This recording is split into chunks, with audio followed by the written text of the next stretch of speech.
Leone people and then party them. Sierra Leone Media will be bringing you a variety of programs ranging from documentaries to discussions, interviews, news, views, sports, and entertainment.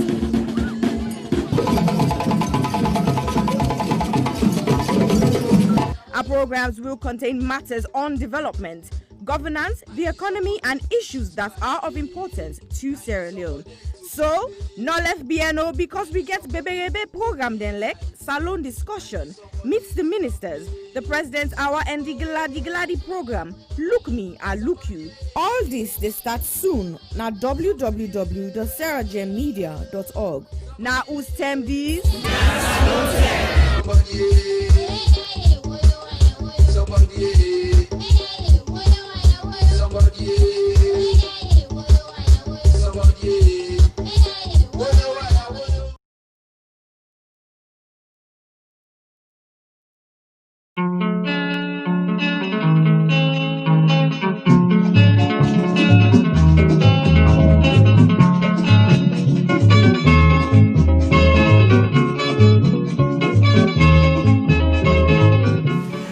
As we talk about burning issues ranging from politics to the economy, culture to sport, education to entertainment, corruption to the environment, we realize the Sierra Leone story is far from finished. So, Sierra Leone Media Production brings you Zoom In. Zooming In is the program that engages everyday people, entrepreneurs, inventors, entertainers, activists, policymakers, and politicians to discuss and debate issues relating to Sierra Leone. Zooming In digs deep into the issues and stories.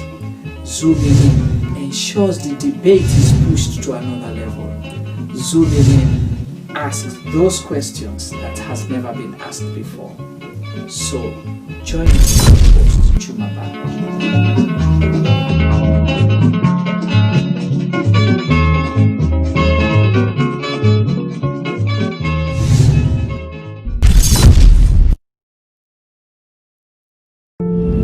I was raped multiple times by my aunt's boyfriend when I was 6.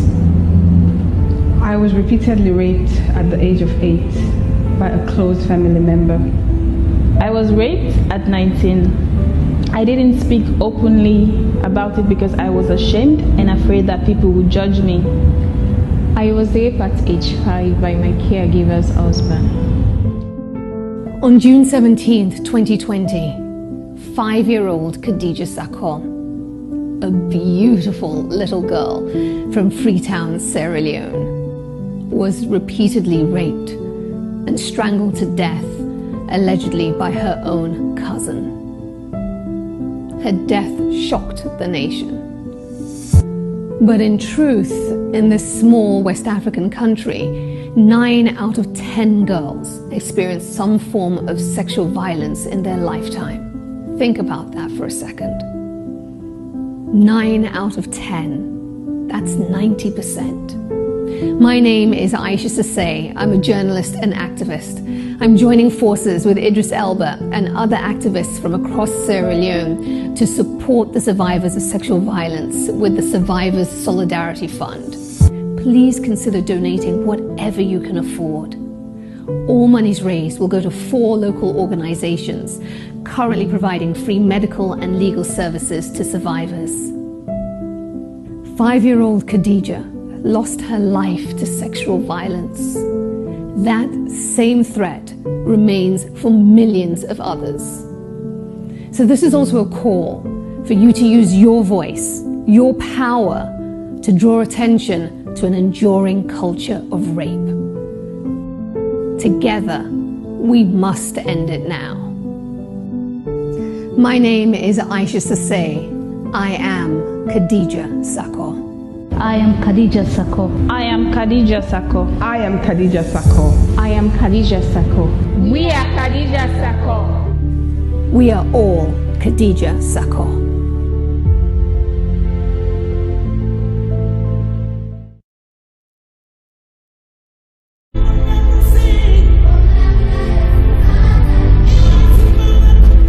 When I was young, a lot of things were different. Unfortunately, most of the differences seen now are heartbreaking and are not good at all. Before now, men were strong protectors of the weak, fathers, brothers, lovers, sons. Their mere presence guaranteed the safety of women and children. But what do we do now? Men harassing and raping women. Men sexually abuse little girls. Men battering and killing their wives. Any form of sexual assault, be it rape, sexual abuse, or pedophilia, is a killer to human self-esteem. Women should stop dying in silence. Speak now. The rapist should be stigmatized, not the victim. I think death sentence should be the consequence of such terrible acts. And you mothers, build confidence in your children, put trust in them, listen to them when they make reports, and take necessary actions. Talking of mothers before now, women were virtuous. They were mothers, daughters, and sisters. Nurturing, counseling, supporting their men folks. But now, women are trafficking female children for money. Women are forced to be silent. All this must stop, and it must stop now. Real men do not abuse, rape, or molest women and children. It is barbaric, unacceptable. Let all real men stand with us. Together, let's say an emphatic no to rape, sexual abuse, pedophilia, and domestic violence.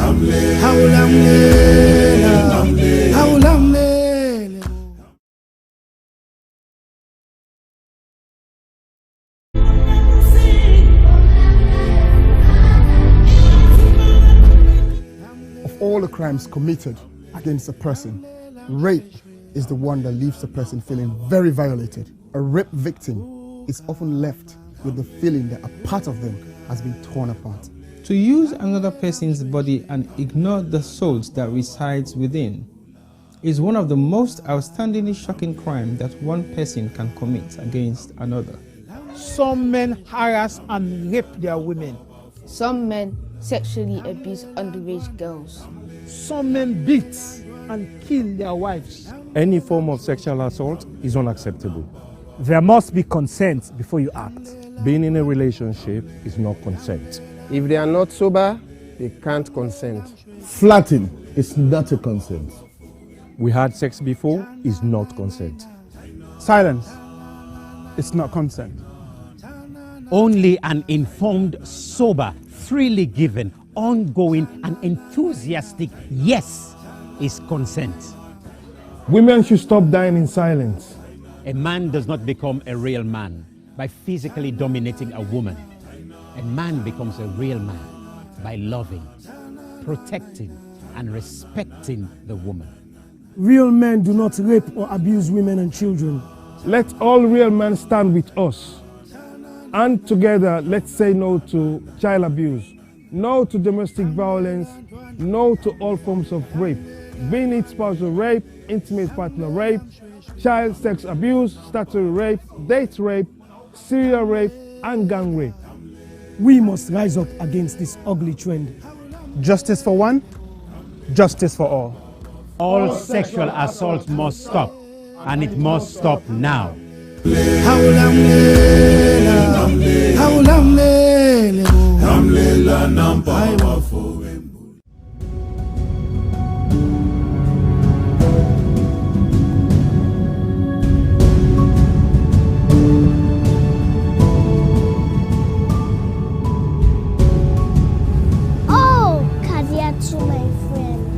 She was the brightest at our level, even though she was as innocent as the heaven.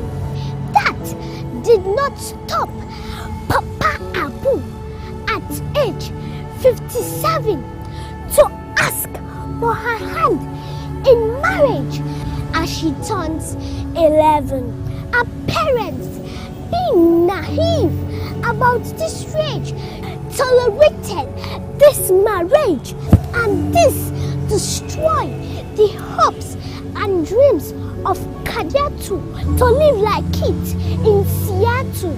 Instead, she's been used as a tool by an old school. Kadiatu is being used as a bait by her own mate. My friend is being emotionally tortured by this old culture. Old child marriage, it's on the rampage like disease, eating up the fabric of our girl child image, and it's our duty to cage. Let diverge, please be obliged. It is now we emerge from this ancient custom at large. If not for this dreadful event, Kadiatu could have become president, but now she has been trapped in an old man's residence, like a mosquito in a tent. She is vulnerable, but with her age, she is still able to become that virtuous woman of substance, like Madam Patricia Kaba, Madam Dr. Kadi Sise, Madam Sianyamako Oma, Madam Dr. Sylvia O'Blyden, Madam Her Excellency Ellen Johnson Sirleaf. Oh yes, without child marriage, our girl child can still turn into Madam Hillary Clinton, Madam Theresa May. Be it as it may, Madam Condoleezza Rice, let's not be hypnotized, but rather stay wise, for this can only be realized if education is being prioritized and child marriage is being criticized. So please, parents, do not relent, as it is apparent that a girl child can become great if only you patiently wait.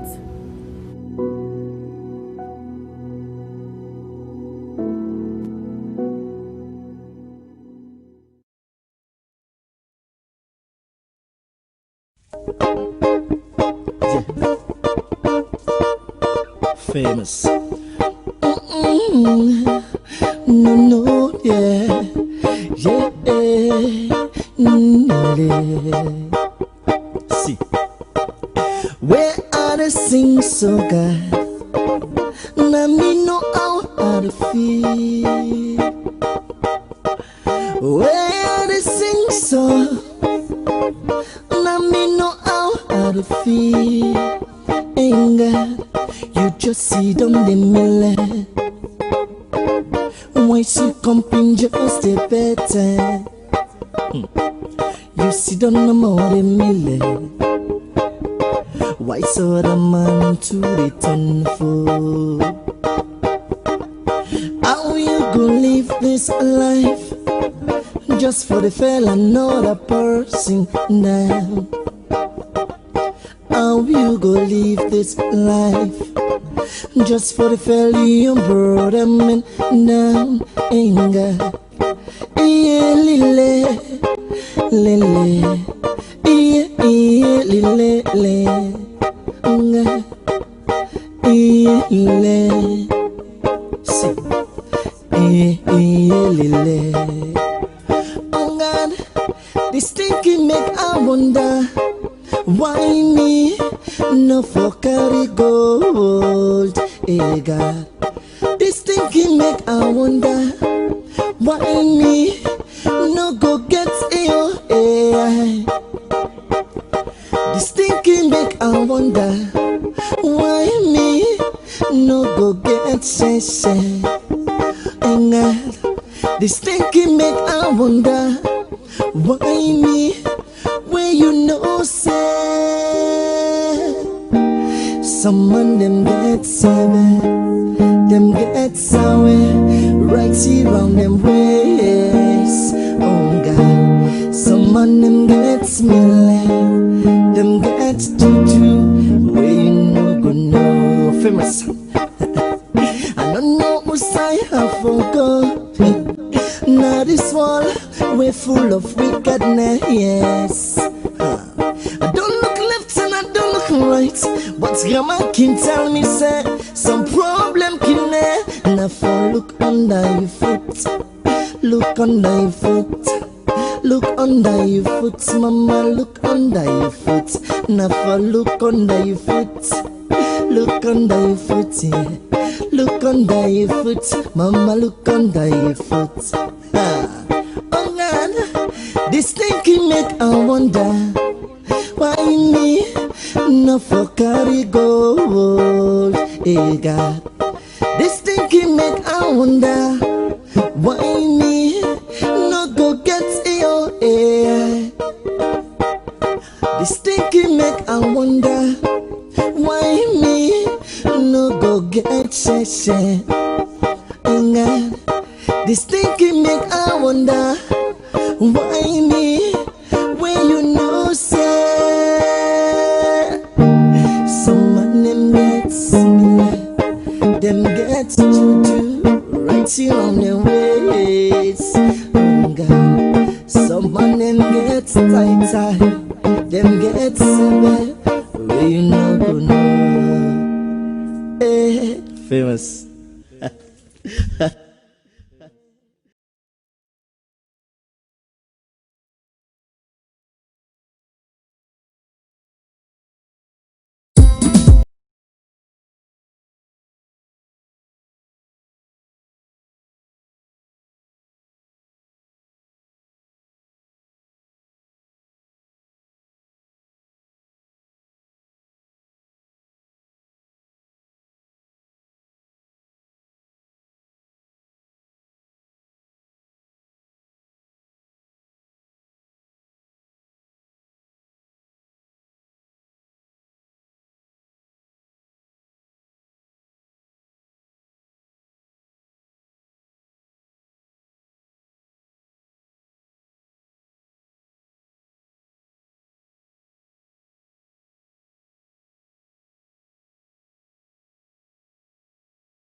Hello, good afternoon, good evening, good morning, and good night, depending on whose parts na the world you find yourself. Welcome to Sierra Leone Media production platform.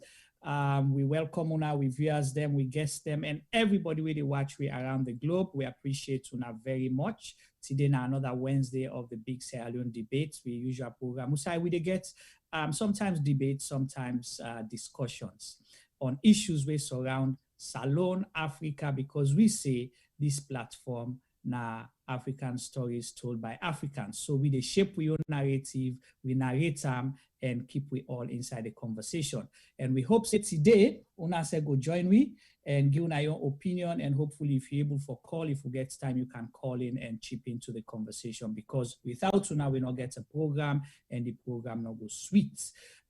Today, as part of Black History Month, we have been the host. We own Black History conversation, one of, few Black History conversation. And if you notice, we websites and we Facebook page, we been get Sierra Leone Media Black History Month campaign in pictures where we able creative director when they send pictures them out just for sensitize people them in a software about Black History Month. So that's why we are here today. We get two people them for una. We guess them. One of them is a regular, and another one a resource within the Sierra Leone community where a gem we all for glad, and we appreciate we able for get time for join me today. I will tell you the name then just now. Before that, I will go to my colleague them as well. We have Obafemi Pama, we always there behind the scenes, our technical director, where they make come live too. Now, Obafemi, please say hello to Fambule. Hello, people. We need to hear you final. You know they hear me. Hey, Juma. Now we hear you. We angry with your voice. I think you get wax na yes. I get for K-Go speed to me then go pull up. No. Not jealous because of the closer you were. Because of your attire. Yeah. Look, I look sweet. Yeah. Thank you. Welcome, ladies and gentlemen. I hope to enjoy ourselves today. We'll get some big people. Them we all heroes. Them living heroes. Them who they bring to us today. All right, thank you so much. And exactly, you're right. Heroes, they're not to the one that we don't die no more, even the one that they are alive, with the influence we mentor, and what we they look up to now with society and with community. And these are people that we appreciate and respect very much. Let I go to we creative director. I don't know what's happened. Like I say, this guy here, so I don't know who that don't change in wardrobe. And me they jealous because Sierra Leone Media still not giving me wardrobe allowance, then make excuse say because of COVID, they're low on budget right now. But they need to change my wardrobe. So Fambule, when I help me for campaign, T-Boy then also in get excess, and every day it dress to theme. Sylvester T-Boy Duba, say hello to Fambule. Look, they might even get masked today, Lord God. No, Juma, you know, like today, now the first day when you cuss me off, you win Femi come before me, but never mind. You can never jealous me that much. Femi said, it's right to pass you. Yeah. But I just want to make you recognize, say, I'm here today fully suited with the This mask up on mask. If I mean, no, I go bring me you. I mean, tell you say not talk quick, T-Boy, but well, you don't see. Today is Black History Day. But I think there's going to be some serious Black History tournaments that you show. Yeah. I mean, tell me, I therefore go bring me your mask. I know. Well, welcome everybody. And today we expect to get some very good information based on the historical facts of Usa Okomos and also the influence of Black people within the diaspora and also in Africa. So I'm looking forward to this show today, Juma. Wonderful. Thank you so much. And like you say, not to all time for cancer, but politics or heavy content. So this now one who they can learn and get more information. We'll go guide we picking them along the way. So if you have your kids, you can encourage them to watch with you as well. They'll learn a lot throughout this program. Again with me, una no men the way they talk about this, because if una see today, look, Mr. B represents. I wear my black shirt and me brown over what you call a cardigan. So you see, now brown and black representing Black History Month. So whichever way you want for style. And this cotton where they use for make this, now Africa it come out as well. So I'm representing. You can't justify that right now. You're cutting get color. Me, you not get color. No, it don't matter the cuts in Africa it come out. Organic one as well, not get fertilizer pan ourselves. Anyway, fabulous way they watch we like we say today's topic now discussing Black history. We say a lot of people when we talk about history, the first thing where they click our mind about slavery. And we believe say, or we own opinion say, Black history not starts with slavery. Yes, slavery is part of our history, and we not get for go away from that or deny that. That's a fact. But with Black history, we not believe say it start with slavery. That now one. Secondly, we believe say today on program and waiting we guess them agree on before they come live to una just not say if you know usa you they go, you for know usa you come out. And that is very important. So history now will help for lead you that way there. You will able to know your way of life, you will able to know your traditions, your culture, and beaucoup other things that way sometimes today reverse engineering don't add pan technology, don't add pan now what they buy. We forget say those things started in Africa or now we own them, for example. So we did discuss with history in a wide context, and we get two people there with tuna we tweet today. The first one Miss Iamide Thomas, we're based in the UK, and we all know she's a very influential person in the Sierra Leonean diaspora community and the African and migrant community in the UK. We go ask him, let us say hello to her in a beautiful print. You know, we right now they call it, they close me. So they say hello to Fambule, please. Hello, Fambule, I wanna do. And tell me what you they look forward to for today. Well, Black History Month, as we say, now for make we talk about the history, but me always believe say that's supposed to be 12 months in the year anyway. But I look forward to imparting the knowledge that I have acquired, and also for tell people a bit about the exhibition we curate.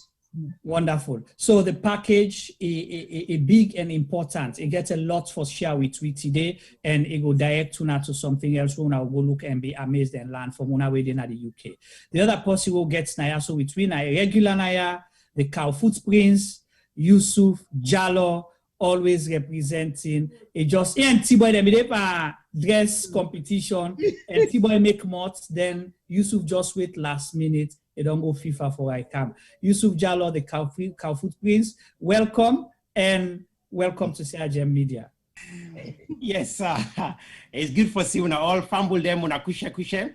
I'm glad for dinner also again for talk on very important subjects and any subject we get for do with we and in terms of as a people, we own identity. I think it's very important for make we talk about today, me want for examine mostly we attitude towards we history and why make we get the kind of attitude towards we history. So hopefully we'll go get a good discussion around there and I'll go for hopefully education on a few things them about we, especially with cultural history, traditional history, or shall I say indigenous history. I will touch on a few areas then for now, where sometimes we will begin for look things differently. And I hope we're ready because some things then they will get for sale. Things then the way not right now, no book whatsoever, but not things that will come up from the elders, from observation.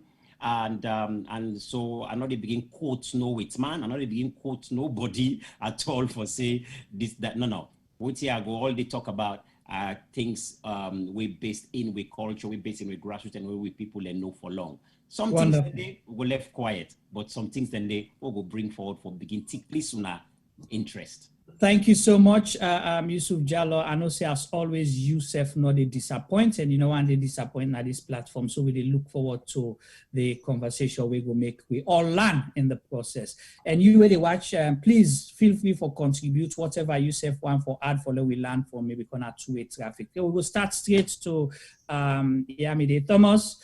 Let us start for we waiting this Black History Month mean. You start off by already telling us that it has to be every day, every month, you know, but tell me specifically what in this month mean and what you want for share with me as a starter on Black history? Okay. Well, in fact, in the UK now, October, then delegate as Black History Month. And I mean, actually, they work at the GLC, the Greater London Council, when the guy that initiated it. So, when I then can attribute the founding of Black History Month too. But to me, okay, Mickey always call them a month of Black history rather than Black History Month. There's a subtle difference. A month of Black history means in the whole month, we're doing a lot of things in the schools and all that for promote Black history, but it don't mean say, now October no more the Black history. So I always call it October is a month of Black history rather than a Black History Month. But yeah, it's good. And this year, 2020, by the way, I would alternate between English and Creole because I have some non-Sierra Leonean friends on. That's perfectly fine. Yeah. And I think we should do that. Right. So yes, so history. There's a phrase that a quote that I came across recently. Actually, I saw the lady do it on television, and it was, to me, it was very pertinent, and it said, let look so that I will quote them right. She's an author called Sally Wagner, and she said, history is not what happened, history is who tells the story. So my own view of this is that we should tell our own stories, and for the future generation, that makes it history. Our present generation, we're telling our own stories. We're not bring any other person for tell we story. Sometimes people tell history wrong. When it's the wrong person telling it and making it history, it's sometimes wrong. And too often, we've relied on other people telling our stories, which is why I was particularly wanting to tell the story of the Creoles in the museum, or wanting to be a part of that. Because in the past, curators just go and curate things and tell other people's stories. It's always good to have the person whose story you're telling in there telling it with you. They may not be a curator, but at least they can be helped to tell their story. And that's exactly what happened in the case of the Creoles of Sierra Leone exhibition. Okay, thank you so much. We'll come back to you so you can highlight a few things, but I like that start where you say who tells the story, because that is what Sierra Gem Media is. That's our mantra here. African stories told by Africans, and we believe in that.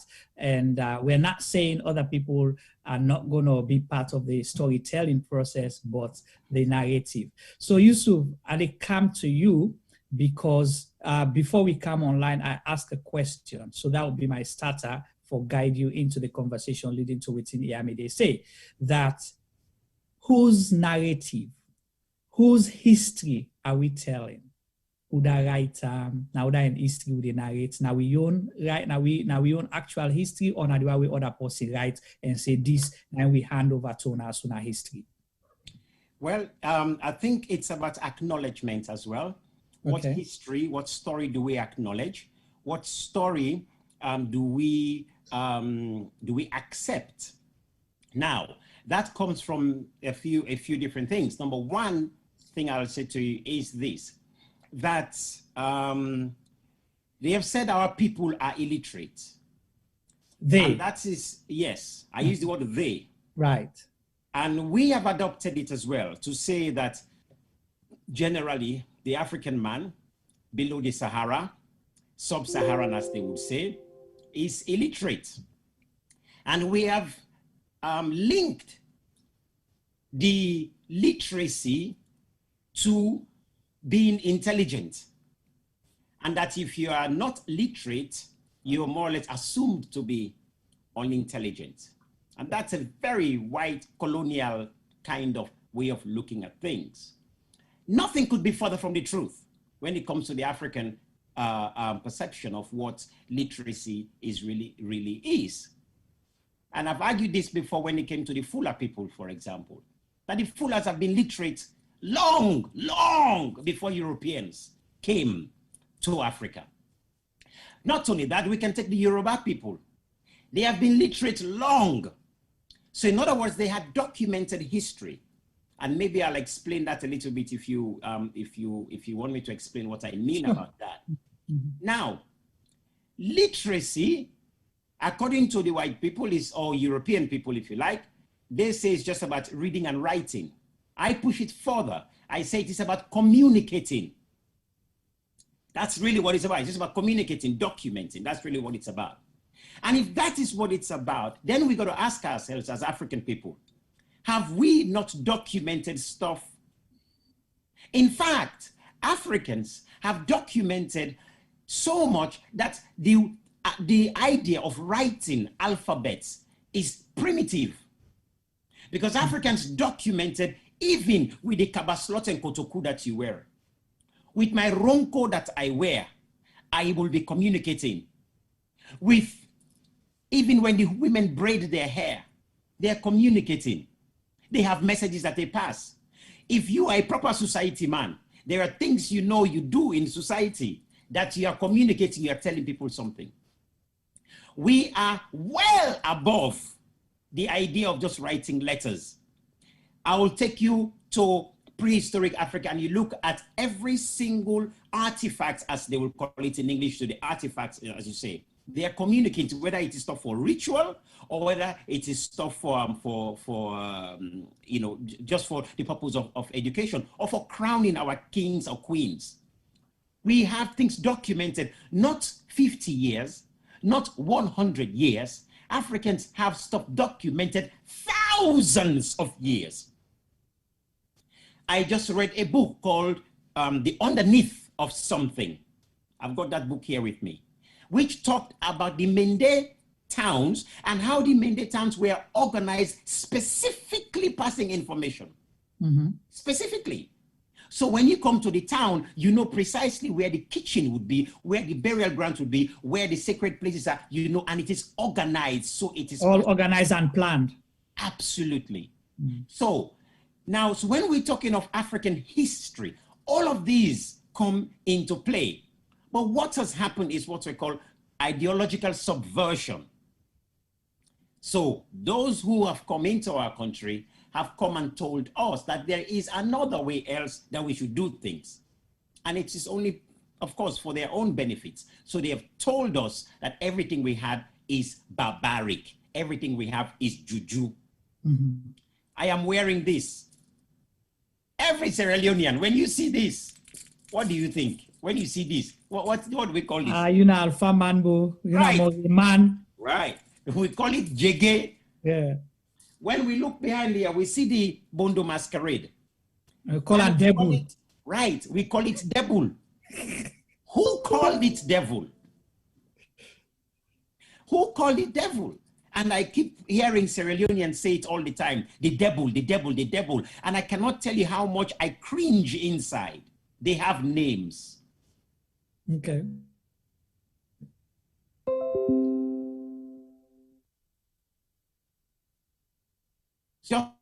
Just your question, that's narratives that we've been using are not necessarily ours. Then we are beginning to address what you said earlier on, what you talked about earlier on, that if you no usa you they go, no usa you they come out. It's very important that we know what was it that we had before. And why is the Bondo masquerade black? But that is a topic which I will address at another program, another special program. But why is it black? There's a specific reason why it is black. And all this is the kind of history that we have to explore. So communication is key. Communication is key. Not necessarily, reading and writing in English, orthographs and all of that. Precisely. In fact, writing is so limited. Right. Writing is very, very limited. The African way of communicating, when we dance, we are communicating feelings. We are communicating rituals. We are mourning through dancing. Can you write that? No. Right. When we play our drums, we are communicating effectively. In Limba, when we play the Kali, what we call I would say Keling. When you play in the Kali, they have a thing when they play. Kidan kantan kidon kan kidon korokara digon kan kidan kantan kidon kan kidon korokara digon kan kidon kantan kidon kan kidon. If you don't know what you're listening to, you won't understand. If you're an elder like me who's now going gray, you won't understand that the young boys that are now dancing the bondokali, they're insulting you. They are saying, utanka on kalansa un ton, e na tuenu, utanka on kalansa un ton, e na tuenu, utanka on kalansa un ton. In other words, cassava, utanka. The elders cannot eat cassava. They have no teeth. Okay. What the young ones are saying, they're saying that it is our time. It is our time. Us, the young ones, cassava, the elders will not chew it. It is us, the young ones, who will chew so that it. means that the young generation, their own time. Now, exactly, the young generation, their own time. So when the young man, they dance bondokali, then they communicate. Can you write that down? Let me give you an example. We were doing a show some time ago with some Senegalese friends of mine, quite a few years back, at a university. And they called all university students doing dance and music and so on. They came, sat down with their pads and papers and pens and so on, ready to notate what we were playing. And we were told about this. Well, as soon as they told me, I went straight to my choreographer who's from Senegal, Landing Mane. I said, today, we are going to show them that we communicate much further than that pen and paper. And we started the drumming.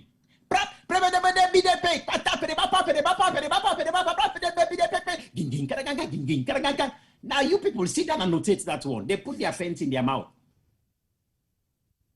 Because we understood, we were dancing Dundumba. Right. And the moment you come with that drum, everybody know what you're doing. So when we begin to look at our cultural history, we must understand, even in this point of literacy, our people were literate in many, many, many different ways. Go to Egypt and you see the record there, thousands of years.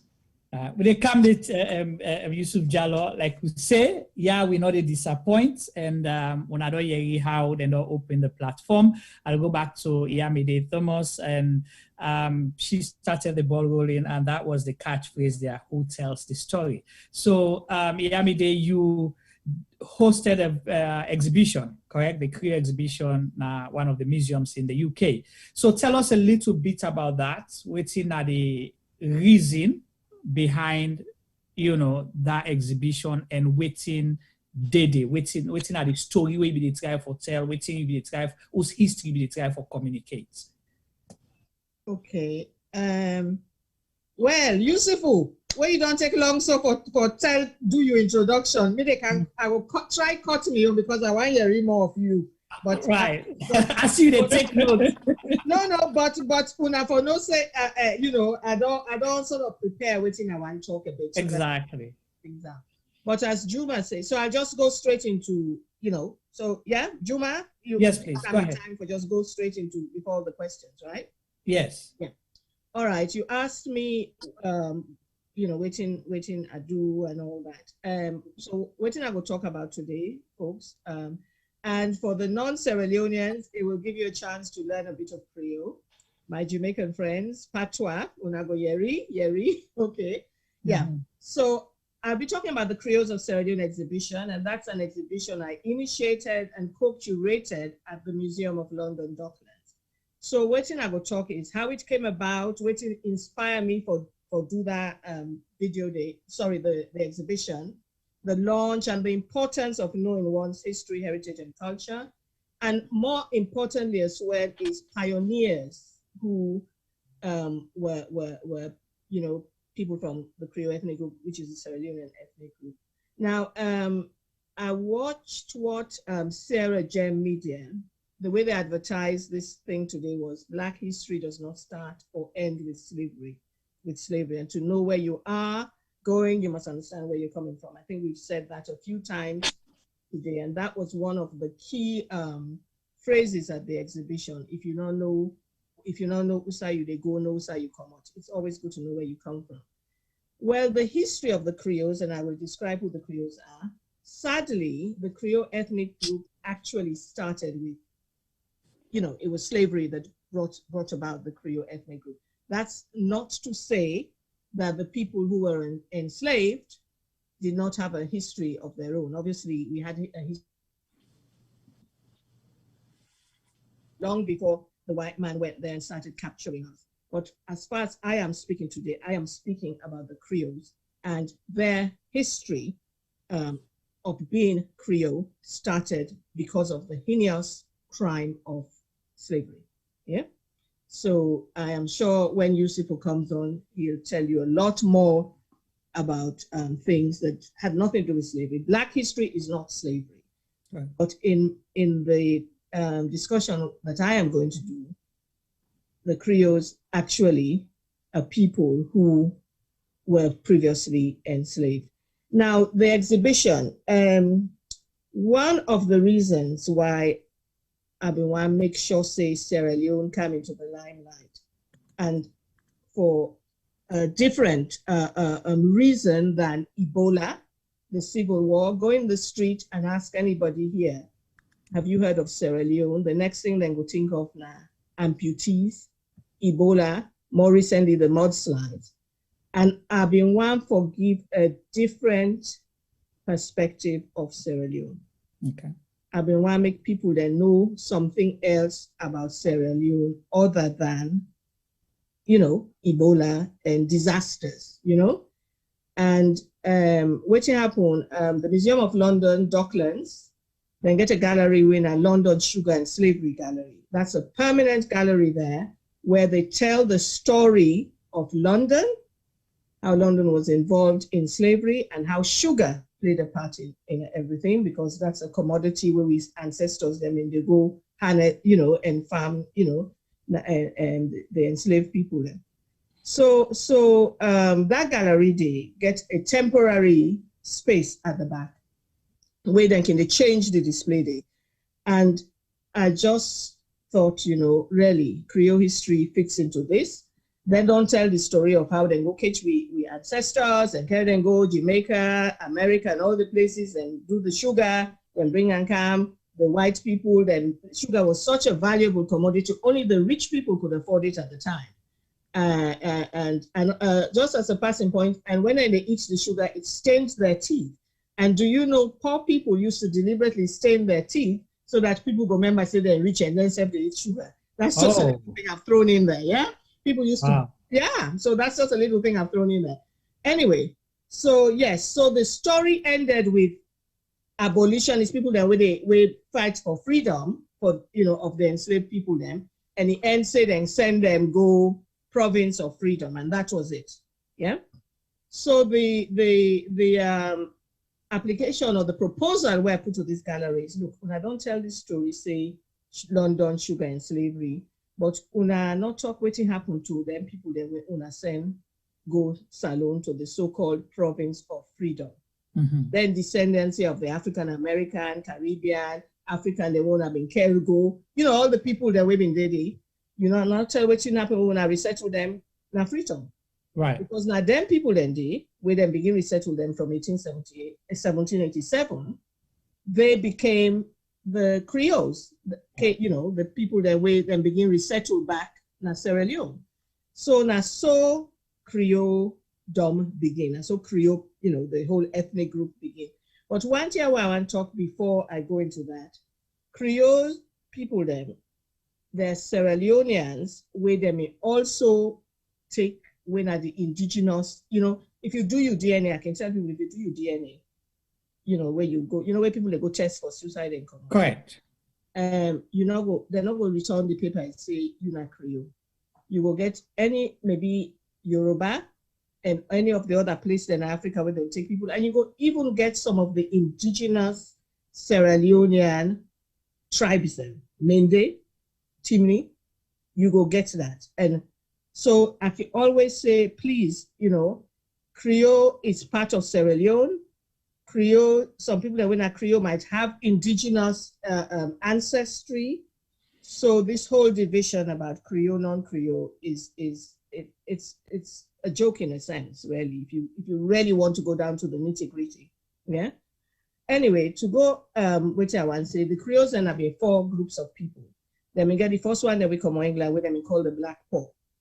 Right. Then there are people that women roam the streets of London, and very poor people. Some of them were African Americans, and we don't help England for fight in America, because America, for people that don't know, was not an independent country. They had to fight for their independence from Britain, So during the slavery, times where they were slaves there.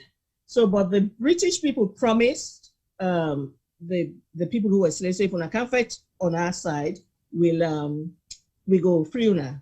But of course, Britain lost the war and America won the war of independence. So, but then people then did, for me, they not enslaved them back. They actually sent some some came to London. The first lot of these the black loyalists, they call them, because they fought on the side of the British.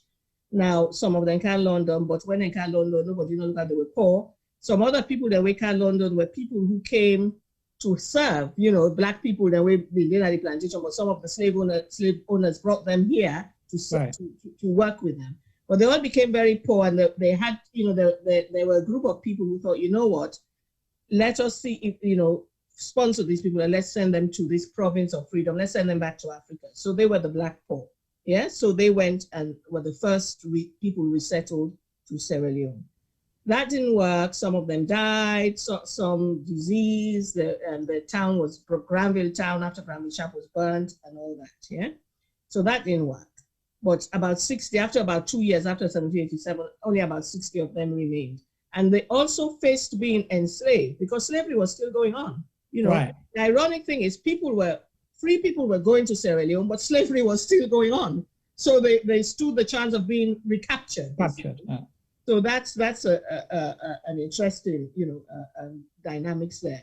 The second lot then called them the Nova Scotians. Now them same black loyalists we fought, for the British. Some were sent to Canada, but when they went to Canada again, the land that they promised them, don't forget, black and discrimination was still going on. They opted and said, "Oh, this place is too cold. Please, we can't take this. Send us to Africa." That's where we came from. Yeah, the black loyalists. So in 1792, a whole load of them were sent to Sierra Leone. And they are the ones that founded Freetown. Freetown used to be two words, Freetown, and then they combined it. And it's thought that they sing the hymn. The cotton tree was a very pivotal thing because they sit on there and sing, make hymns and all that. These are the Nova Scotians. They don't kind of the West, so they were kind of bougie, the bougie kind westernized a bit. Yeah, they were quite, yeah. So as I said, about 1,200 of them went. They have to prove before they accept them. They had to prove they were of good character. They had to promise that they'll go and work the land, because now in bush, they had to do all that. Yeah. But they had skills because then on the yard, they on the Jamaica, they on the America, you know what I mean? Then in the third lot were Jamaicans, coming to the Jamaicans. Now, the Jamaican Maroons, they were people originally, a lot of them are from Ghana. The Ashanti, the Akans, very, they're not take nonsense. So when they fought the British, they did not want to be enslaved. Nobody wants to be enslaved. They went up to the mountains, fought a guerrilla warfare and all that, yeah? The British tricked them, then came down from the mountains, then they deport them, go Canada, the same Canada where they send them Nova Scotia. Mm-hmm. Can you imagine from Jamaica to Canada? Cold. Right. So, yeah, so then to ask for go Freetown. So about 500 of them go Freetown. The Maroons, and then build Maroon Church that people will know on Westmoreland Street, Trelawney Street, West, all that is from the legacy of the Maroons. But by far the biggest lot we settled where we call Creona, which they call the liberated Africans. A whole lot of people that were on the ships on the way to slave, being enslaved in America and all that, when the slave trade was abolished in 1807, the trade was abolished. The British Navy sent ships to intersect, intervene and send all the ships that were being carried, enslaved people, they all tie up with a chain until then carry them go Salon. They're known as the liberated Africa. So you see, Freetown in the mix of people from all sorts of places now create, and there were Europeans as well, don't forget. And even when the black poor go, some of them get white wives, so they went with the black poor as well. So you had white people, you had some Indian people, everybody in there made this cultural mix. We've developed a language, the architecture, the dress, the lifestyle, everything in this cooking pot, intermarriage, na that gi Creole identity. But by far, the Creole identity is influenced by Yoruba culture, simply because that liberated Africans were talked about, they were mainly Yoruba. So a lot of Yorubas went with the liberated Africans. And okay, because someone just asked a question at the chat group. Usually we'll leave that for a while, but because it's related to what you've just highlighted, the person asked, I wonder why is it that most of the Creole mostly identify themselves as Yorubas? So that just answered that person in question. Exactly. Well, there you go. Yes, because the majority of the liberated Africans were Yoruba. So when they say Kushe, a Kabo, when they say Kabo, that's Yoruba. Right. Ashiobi, that's Yoruba. A lot of it's influenced by the Yorubas. So I talk about the culture and all that. So the early settlers, then we come, they don't forget Sierra Leone was still, a British colony. In 1792, that was like the start of it being a British colony, when with the second wave of settlers. Right. So they encourage them for British Christian middle class lifestyle, as you say, the one that way we don't cross Bullom Shore. Then remember say they better pass on the one that way not being when at boats, they found them in the boat. So some had been to the west and some hadn't.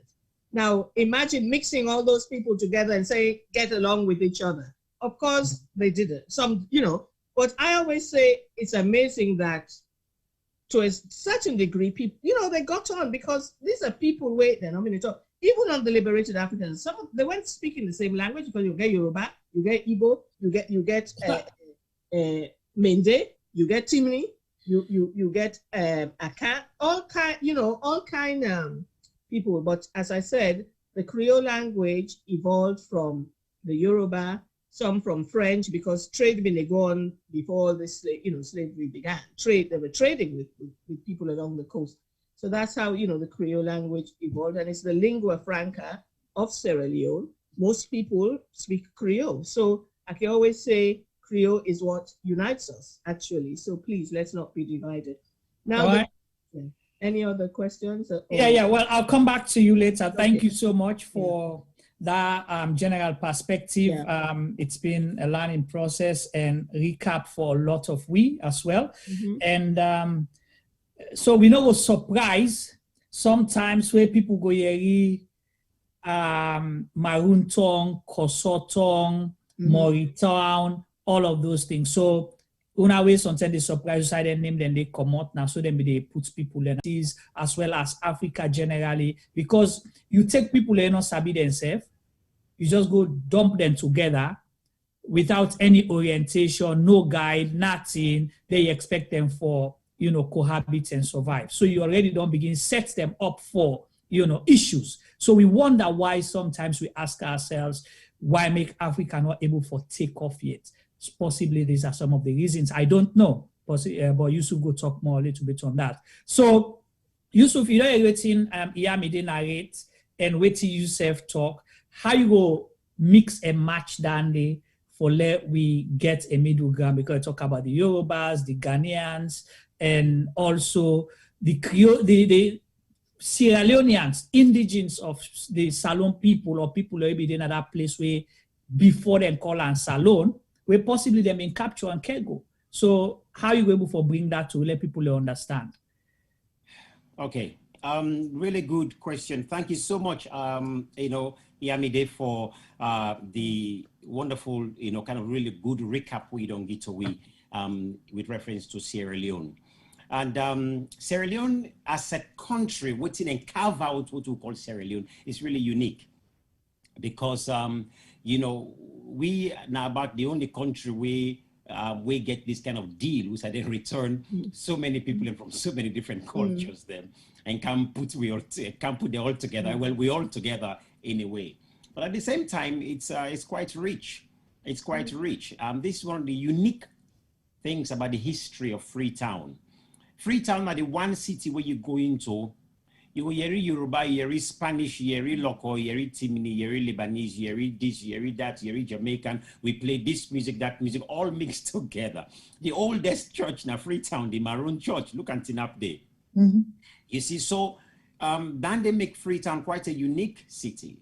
Now let we go back, let we go again to looking at culture and how this affects the culture. Many people them, where they go Sierra Leone, if they go only Freetown, the culture we then go experience is mostly Yoruba culture, mostly then they go experience, and sometimes a bit of the Ghanaian culture.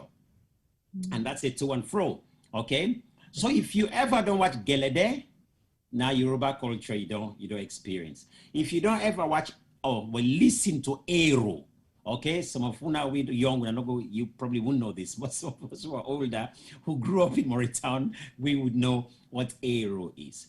If you've ever, of course, heard of hunting, you will know. But now let me just take those aspects of culture just for a moment, because what I said that I'd like to deal with is these parts of our cultural history and our attitude towards all of this. And I think it's very important that we understand that what the Creoles, I use that word loosely here now, what they brought to Sierra Leone historically is incredibly important. I want to take hunting, the hunting society. What primarily is the hunting is about? I'm not a hunting member, but for somebody who studied a little bit of culture and from Kamakuri, I can get the gist of it. Now, hunting society, people go, they would hunt, and then when they finish, they come, and then they will celebrate with their town, with everybody in the village. Everybody celebrates because they've got a bounty hunt. But when you check a hunter, and I did this when I was in Kamakuri, the hunter wears his ronko, and he has his gun. And I tested the hunter, and I said to him, can I touch your gun? You know, what we call chakabula. And he says no. Now, I understood why, but I just wanted to test it. So why would he not want me to touch his gun? Not because he thinks I'll shoot him. Why would he not even want me to touch his ronko before he goes hunting? I'll tell you why. Today, in this modern world we're living, what is the jungle? The jungle is the city, right? The concrete jungle. You need to dress appropriately to go to your workplace. If you're a police, you dress the way. If you're a corporate, you dress the way. If you're a school teacher, you dress the way. Because that is what that jungle asks for. That is where you go to get your survival. If you don't dress appropriately, you could be fired. So you have to dress appropriately so that you could get paid at the end of the month so you can come and feed your family and celebrate. So what do the hunters do? They know the herbs, the leaves, to rub all over their bodies and their guns before they go into the forest. Why? Because the animals would easily pick up their smell. The animals would easily pick up the human smell. Right. So they knew, they had the intelligence to camouflage and become harmonious with the environment that they find themselves, where they have to survive. And so they will go in, and then they will come out with a successful hunt. So now, when we look back at that kind of cultural history, what then do we learn from that? How can we make that of the hunting society and their principle of success? How can we bring that into the modern world? So we go back to what you said. If you don't know where you're going, know where you're coming. I would say, if you do not know history, you will not know how to correct the future. So therefore, if we understand the success principle of the hunter, A, he made sure he adapts himself to the situation where he finds himself. Those of us who are coming over to England here, to America and Germany, what do we have to do? Don't we have to learn the language? Don't we have to change some of our behaviors and adapt our ways, even sometimes change our clothing? We need to, otherwise you will not succeed. So part of that history, cultural history, the principles of success are embedded in that culture of the hunting society. And that you'll find in many, many, many others. Shall I go on, or do you want to ask another question at all? No, interestingly, you mentioned the hunting thing, and in the process, you highlighted, say, the sitting at the jungle. I smile because my grandma, when I go village and go meet them for the first time, grown up and all of that, she cried, because he say, we papa don't take we go left in a bush. So they refer to the city as bush, that we are lost. We not get the cultural training, the understanding. Even been think say some of we know sabi talk fuller until we open more to begin. And I say, oh, at least you didn't lose that part of you. So I didn't understand then what she meant until most recently, that if you know usa you they go, you for know usa you come out. That's why that's a really good point there. Let us talk about the language. Right. Because it's very important when we're talking of history. Language is incredibly important for us African people, Black people, language. Now, language is one of these things which has been used to both dominate us, colonize us, and to use the popular word brainwash. I would say brain dirty, but brainwash us. Language. Why is it that those who colonized us insisted that we spoke their language? And they insisted, well, not even insisted, they actually poo-pooed on our own language and said that our language was primitive. Now, this morning, I was listening to some Limba songs this morning when I woke up. And I thought to myself, how beautiful. If we understood the poetry in our languages. Kusang bagoro pasina nebla pasina nebla kusang bagoro pasina nebla pasina nebla kentegre pasina nebla pasina nebla kentegre pasina nebla. Every single syllable of our expression, of our words that come out of our mouth, encapsulates, it captures feelings that the English language is not able to capture. Yet, the history has said that our languages are all backward and barbaric and that we could not write it. We did not necessarily need to write our languages because we could communicate effectively with our languages. And I sit here to defy anybody to tell me that my people are not intelligent simply because they could not write their language. I sit here to defy anybody to tell me. Okay, Holande, I'll come to you and make comparison about language and history and other countries as well. But just Holande quick. I'll come to Yamide, then I'll come to T-Boy quickly. So Yamide, you don't talk about, give a background about the Creoles, how they get to Sierra Leone, which we know as the Creole language today, or the Creole people today, and Freetown as we know them today. And you highlight that the Creoles are not foreigners. They are Sierra Leoneans, so we treat we all equal, as one people. Now, you mentioned, say, in the exhibition or waiting to happen at the London Museum of Docklands,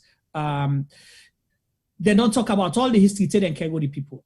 But now, waiting happen after. We see some struggles, but there's been notable Creoles, not just in Sierra Leone that has contributed to Sierra Leone's development, not just West Africa, not just Africa, but to the world.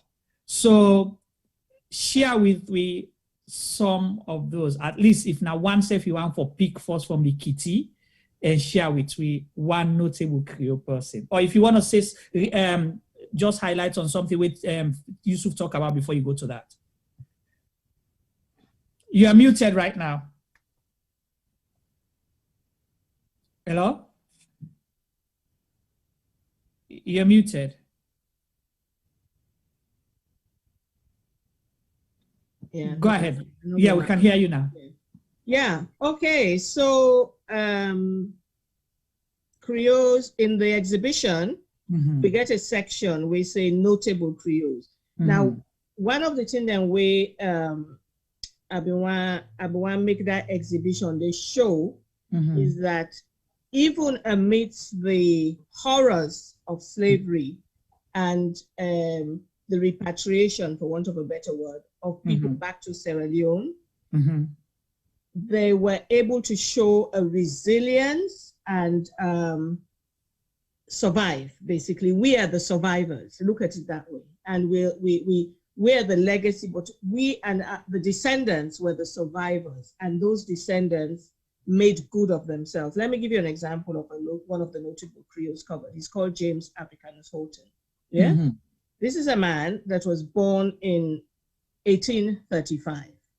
Now, Africanus Houghton's parents were on those ships, bound and starving below the decks and being taken on to probably South Carolina. And the ship was intercepted and brought to Sierra Leone. His dad was an Igbo liberated African or recaptive, either way you want to say it. His dad was Igbo, and they were Igbos. Now they came, they brought them to Sierra Leone, and I think you mentioned the villages, then we get all the English name. Now they then resettle most of the liberated Africans. Now Africanus Houghton born at Gloucester village. Funnily, me not think I'd ever go Gloucester, but sometimes one or two people they listen go know Gloucester. He born there, he was educated, attended the grammar school. The CMS had opened the grammar school in 1845. So, he was educated at the grammar school. He then went to, did a stint in Frabe College. And then, now listen to these dates in 1853. These are dates where, you remember, say, 18 something, the colonizers go up and descendants now go make you remember, so the Africans were all swinging from trees. No, they weren't. In 1853, he received a scholarship to study medicine at London King's College, University of London King's College. And then he went to Edinburgh University, where he was the first African graduate. And there's a plaque. It's a shame I didn't send the plaque for them to highlight, but there's a plaque there that says James Africanus Houghton, James Africanus Houghton of Sierra Leone. Okay. First African graduate of this university. Do we have his picture at all? Not Africanus Houghton, unfortunately. Okay. No. But, because, the reason why I always talk about Africanus Houghton as well is he became a doctor, a medical student. He was in the British Army, but he was also the first to write about sickle cell, and for those that know, I work within the sickle cell field. He wrote a book in 1874 about sickle cell, long before it was so discovered in the West in 1910.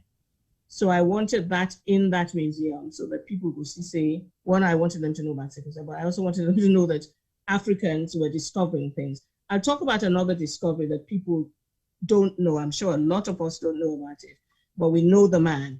Some of us know Dr. David Sinico. He was born in 1924 and he died in 94. Now, he was born in Freetown. He was the first Black African to graduate from Cambridge with first-class honors. Yeah? He was a Cambridge Fellow. He was the important thing I want to talk about this man.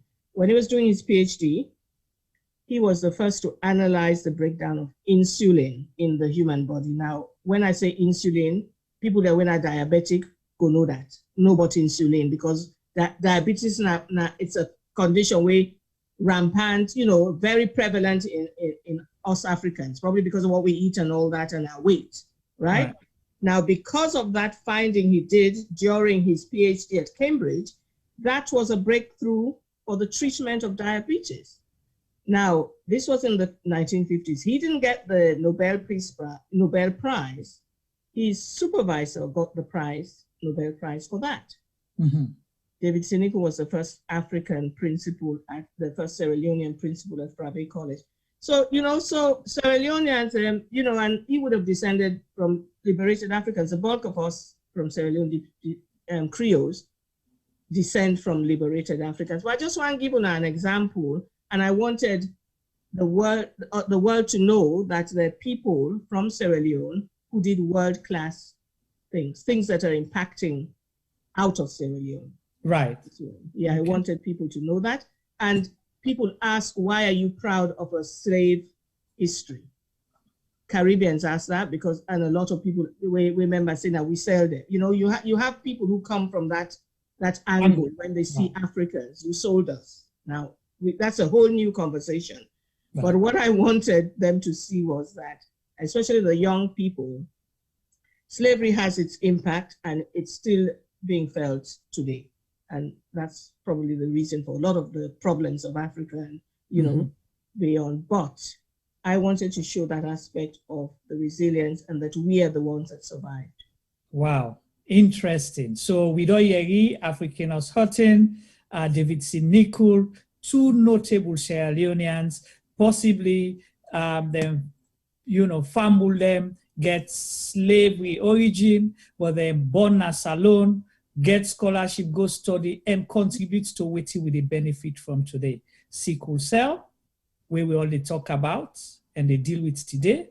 Africans, particularly Sierra Leoneans, then get on inside the insulin, where then they use for treat diabetes or manager, you know, Sierra Leonean Dr. David C. Nichols get on inside it. What a proud history we should be talking about. So it just tell we say, for poverty, Yami, they say, Sierra Leone is not all about wars, it's not all about Ebola, mudslide, and so on and so forth. So if you know usa you they go, now for no usa you come out. And use T-Boy, Abe, give me 1 second. Let's go back to Yusuf Jallo because of couple of things that we Yami they mentioned. So now you talk about language, writing, and all of those things. We have, you know, we used to have the people like Almami Racine. And it began, you know, autograph, it began write, this not supposed to come up. Tell us something about that. Okay. Again, what I want to do is, okay, the last time when I talked to some people regarding the Fula people, and particularly, I had a lot of people, and I think it was the time when the vice president at the time had been chosen as a Fula, I think during the election, and a lot of Sierra Leoneans were really going up on arms. Oh, you know, Fula man, who's the Fula man don't give for Karulu, who's the Fula man, and people had this unfortunate, horrible, nasty kind of attitude towards Fulas because they thought the Fulas were illiterate. And so I had to go on Facebook and give a full hour rant just on how literate the Fulani people were. They were scribes. Let's go to Baibure. Baibure was a scribe. Baibure wrote. He was literate. And there is a letter he wrote to the British people when just before the hot tax war. And Adedarami will prove me right on this one because he also did all the researches and he found this as well. So we had people like this who wrote, and Arabic was in Africa long before the Europeans came over with theirs. We had other people like Haidara Kontofili. These people also wrote. They were all literate. But if I move from there, I just want to come because Yamide is talking about medicine. I have a book here with me, which I'm very, very proud of. I'm not quite sure whether people can see this book very well. Okay? That. Right? You've got this book. Yeah. Written by Cyrus. Exactly, by Cyrus, a Sierra Leonean. I am so proud of this book here. Now I know, of course, on one I'm talking about people, you know, who could not write, but again, all I'm simply saying is that because they could not write letter did not mean that they were ignorant or that they were not intelligent. In fact, Cyrus could not write this book without those people's knowledge. You understand what I'm saying? Yeah, fine. So he wrote here about Bangba, he wrote here about Tibush, and everything prescribed on how all of these were administered. So for us who don't know what Bangba is. Oh, I can only give you the botanical name for it. I like that. If you don't know what Bangba is, then that is the reason why you need to go and study your culture, okay? But I think, let me find it here, okay? Now, Bangba, they call it also Ganya or Bangba, and local, or some people call it Kukai. Botanical name, Cassia siberiana. Cassia siberiana. Okay, that is it. I mean, whatever Cassia siberiana. That is what I know Bangba. What it's used for. Yeah, what it's used for. Now, here, of course, it's all written on what it's used for. Malaria, of course, is the very first one. The other one again is let me see, weakness and pain as well. It is used for, and yeah, malaria, weakness and pain and stuff like that. That's what it's mostly used for. And as I'm talking to you, I've got my Bangba in my kitchen. I drink it. I don't joke with it. Right now, as I sat down here drinking, what was all inside this cup was... Oh, Lord. Yes. I'm not going to tell you what it looks like. Right. You know, this was dark, man. You know, mixed with all my black pepper, siminji, ginger. Ginger, definitely ginger. No mix at, no play at all with that. But I have all of these things mixed inside here, and Tibush as well, because I've got some Tibush, which I came with from Sierra Leone. I have them. Why? I've been drinking this for the past 5 years. I have not had flu or cold. Now you tell me our people are stupid. What I'm saying is, when we're going into our history, we will learn that we had medicine. People use the word doctor. Well, when you use your doctor, it is a Western way of defining who a healer is. But we had healers in Africa long before Europeans came. So then, what I want to also say with that, in that kind of history, if we begin to check it, what we'll find out, and what I find out, is that there is an African man that I saw who did brain operation, and I talk about this all the time. He opened the skull to do brain operation, removing tumors. Not one operation. He did several. 7.5 hours of operation. An African man in the village, broad daylight, he did the operation. He got his knife, he sharpened it, opened the skull, did the operation, removed the tumors in there, and the patient was awake. He just had leaves and leaves that he gave to this patient and no blood loss. Now, I was teaching in Germany, in a private school in Germany. And I mentioned this to these wonderful children who've come from very privileged backgrounds. And I spoke about it. And the children said, you know, oh, it's not true. We want to see it. So I asked permission because it's quite good in opening up this call. And I showed them the video. So it's not even like I'm taking a picture for them to say, oh, it's a lie. No, a video. So not Photoshop? No Photoshop. Here, yeah. Watch it, Koro one. And watch an African man doing brain surgery out in broad daylight. He had a break, went down and they sipped some mampama, sipped some, then they came back to continue the operation. 7.5 hours. The woman, it was a woman who was the patient, finished the operation. They put pig fat, put banana leaf, locked it, tied it all up again. Boom, that's it. It healed. Not one operation. And at the time when this man was doing this operation, the success was 98% higher than that of Britain. Wow.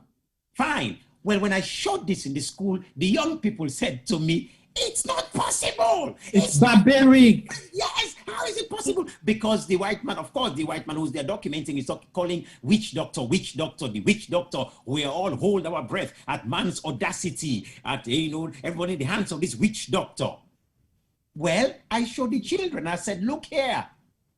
Your paradigm says that a brain surgeon sits in this room, white paint, white coat, and all this stuff, blood flowing this way, the machine beating this way. That's what your paradigm says. I am showing you another paradigm that says you can do this way. Now, here's the question. You know, this operation was done late 60s. Let me ask now, Where are those leaves that man used? Who knows? They probably converted them because, you know, a lot of the medicines here, a lot of them have plant origins, Right. you know? Well, that's the thing. The Europeans come, they see that we're using things. Let me go back to sickle cell. I had a client who every summer she goes home back to Nigeria to use, you know, the local medicine, leaf, yam. There was a time there was a yam tuber that they thought helped with sickle cell. And of course, the drug companies are then looking into that. They go, they refine it, do it all sorts of ways and sell it back to Africa. But if I can just come in, you're talking about drugs. So I just wanted to bring one other notable Creole way. I think a lot of people would don't hear the surname, but they don't know what the man do, if that's okay. Juma? Go for it. Yeah, let me talk about, I want to talk about a notable Creole called Sir Ernest Morgan. Now, the name Morgan, who remembers Morgan Pharmacy? I mean, that was growing up in Freetown, Morgan Pharmacies, it was a chain. Now, this man, Sir Ernest Morgan, was born in 1896. He died in 1979. Another notable Creole. His mother was of Maroon descendant. Do you remember I've been talking about the Maroons? Yeah. We come from Jamaica. So his mother was a Maroon descendant. The father was one of the liberated Africans, again, yeah? Now, Sir Ernest Morgan was the first certified druggist in colonial Freetown. I think we will call that the pharmacy. Now, probably call it pharmacist. He knew how to prescribe and do all sorts of things. He was the proprietor of the famous Morgan Pharmacies. So early, I can't remember when they first were in there, but just to show you that there was also entrepreneurship amongst the Creoles. He founded the Morgan Pharmacies, I remember those, and what he would do, people that were not able to afford the drugs, he would still look after people with you know, and he was a very man who showed empathy. Correct. He will charge you almost like pay what you have sort of thing. A bit like my father. He ain't have been doctor after people that not been to pay for the treatment, but that's another story. But you know, there are people like that who saw it as their duty to help others. As a result, he also founded the Sierra Leone Blind School. Now, a lot of we know the Blind School, you know, in Sierra Leone. He was a founder member of the Blind School, and he was knighted, now, whether they call you sir. He was knighted in 1971 for all the things that we don't do. So yeah, that's another notable Creole. But I don't want to let people complain saying a social man I talk about. Me go complain saying a social man I talk about. So let me speak about one woman at least, Juma. Okay. So demand them, yeah? Well, hold on there quick. Okay. Hold on there. I'll come to you quick because now I come to T-Boy. Okay. And now we don't talk about medicine. The Bangba business don't coincide. And T-Boy, I would tell you, say, now one person will respect Bangba during COVID-10. When they say, all man become doctor overnight. T-Boy begin call me, Juma, I don't buy Bangba. You know, Bangba and this and that and that. And T-Sabi yourself, they sick too much. So make sure you get all you things that are us. So T-Boy, over to you don't anybody Bangba, you don't anybody Morgan Pharmacy and everything we don't talk about. Yeah. And I see they don't even they threaten you, say them go marry you. One thing I want to let you know, T-Boy, myself na society man by default. Okay? Because I grew up na Granville town, na Freetown, and any side usai less than 100 meters hunting society, then get Igbalede. So I was surrounded by all that. So now we sometimes they can cut out to go play inside the Igbalede. We don't even know nothing. You know, when they play on it, you know, they go watch. So now so me now on team. So if it's mistake now all them how you want them. Over to you, T-Boy, and tell you what's in the chat groups here as well. Well, today I represent like a pure Awo man. It's you saying now on team man. Today they represent the Awo Law Society. Today they would also today. But they forgive you. But anyway, interesting. I think the discussion so far has been great. We don't get a lot of information from Miss Yamide. Again, one of the very few notable Sierra Leonean women. We know vastly about the Sierra Leone culture, especially with the Creole culture as well. And well, sickle cell now one of in 40. I remember a couple of years back when we started the sickle cell team. Now it's like a norm. Everybody is talking about sickle cell. But they start the sickle cell campaign as along within the ethnic minority community. And of course, Yusuf Jallo, I can't say much, but you get more cool tasks like also today. And some of them tasks then they come from your recipe for Ibamba, lemongrass. They want for another recipe there. Let me see they all come for you. They say they want to know who were the settlers. So that I went back for you. But looking at everything that has happened so far, Miss Yamide mentioned Bontit. That was in passing. Go on. Exactly. I like that. I remember back in the days when we were young, they provoke Fulaman and Bontit, but we don't know the concept behind Fulaman and Bontit. And actually, when you look at them back in those days, the Fulaman they will get Bontit. Now the one they will be really get money when they eat sugar. When they eat, no joke, because we they say like for say it's fun. But going back down the roots of knowing that Fula people used to have those sort of teeth, we realize now because of the West, the way they accumulate. But they see like a nothing. But it makes so much sense to me right now. And then with Miss Yamide in collection of all the settlers coming to Sierra Leone from Europe and the diaspora and Canada, it looked like for say when they had difficulties in all of these places, they choose to go where it's like home. And because then we don't discover Sierra Leone, so Freetown became the hub for people who are not feeling okay in Europe. Oh, send me back home. I want to go home. So their only home was Freetown. So that's why most of them were sent back to Freetown, or they request to go back to Freetown, which was something similar to what they know. T-Boy, I'll interject quick because I want for that issue that particular phrase there for be addressed, right? The word discover Sierra Leone. So I would like Yamide and Yusuf to talk about that at some point. Continue. I just want them to look at that. Then also, there is some interesting stuff then. Somebody mentioned, say, Yusuf Jallo, a fine for like we begin right with language, but I don't know again for start for right Libago. Because the one with Bamba, with a struggle for any English. I've been a look for me Limba book. I get, is that it's there? Hold on, I hope, oh God. Okay, why should they defend the book? How you go write, how can you write that?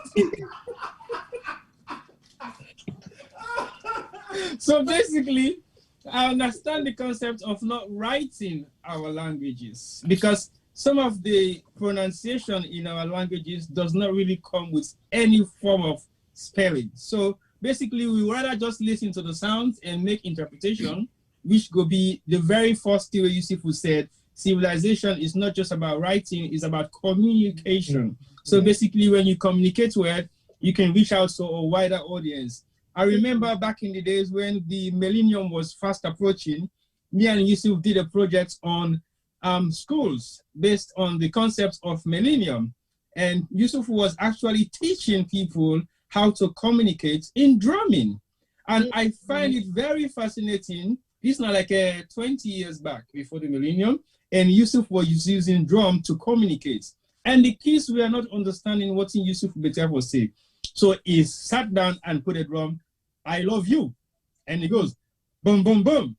And the kids were saying, what does that mean? And Yusuf says, 3 counts of what I did means I love you. So how do you respond? And the kids go, boom, boom, boom, boom. It means I love you too. So basically, that's a way of communication just by using drums. So if we go back to the historical fact, then Yusuf mentioned the Bondokali dance, where it means old men are not supposed to chew cassava. And when you look at all the cultures they all get, their drumming has significant meaning. It's a way of communication.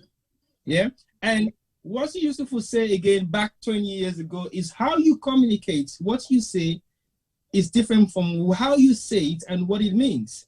Because if a man walks down to you and say, I love you, to a nice young looking woman like Miss Yamide, she will smile. She'll blush, she'll dance, you know. But if the man comes again and say, I love you, and you say, okay, that's a wrong way of communicating that you love me. I need to hold back. So basically, the essence of communication to me, with all the discussion where Ms. Yamide and Yusuf don't get, is vital to know that it means more than just writing text, because communication is key. And when we fail to communicate, we fail to understand each other. I'm not saying we should not learn the Western culture, the Western way, but we also have to be in a position to make use of our own raw materials that we have. Because again, medicine come in play, invention come in play. So if we look at where we are coming from, some of the things that we'll get access to, it will be very important for us to make good use of them. When Yusuf mentioned operation, I have my uncle, we don't passed away a couple of years ago, studied in Germany, and he was called Dr. Bonner. I did not see it personally, but it's now one surgeon, maybe they do operation under coffee tick, with no anesthetic, no air condition, no setting. But when you sit underneath the coffee trees, then back in those days, you get an exact atmosphere of pure air condition. So you don't tend to have any destruction, any obstruction, no nothing. Clean atmosphere where they give you the perfect setting for a theater. So basically, these are people who have all this knowledge in them, and they try to utilize it. And when they utilize it, people look at them like, are you crazy? You're not serious. You're not able to do so. So basically, Yusuf don't transform the sense of wearing jege. First, if Yusuf work as soon as you go say, man, they come. This time, man, making a struggle. Yeah, but it's just the act of the shells that we have. So I look at these shells and do similar kind of stuff with the jege. But if this year and after you put on a face, then we'll say you know some soko man. Right. So what's it made them for encourage you? But these are just shells, and the brown stuff they really see are potassium shells, and these shells are like a nut.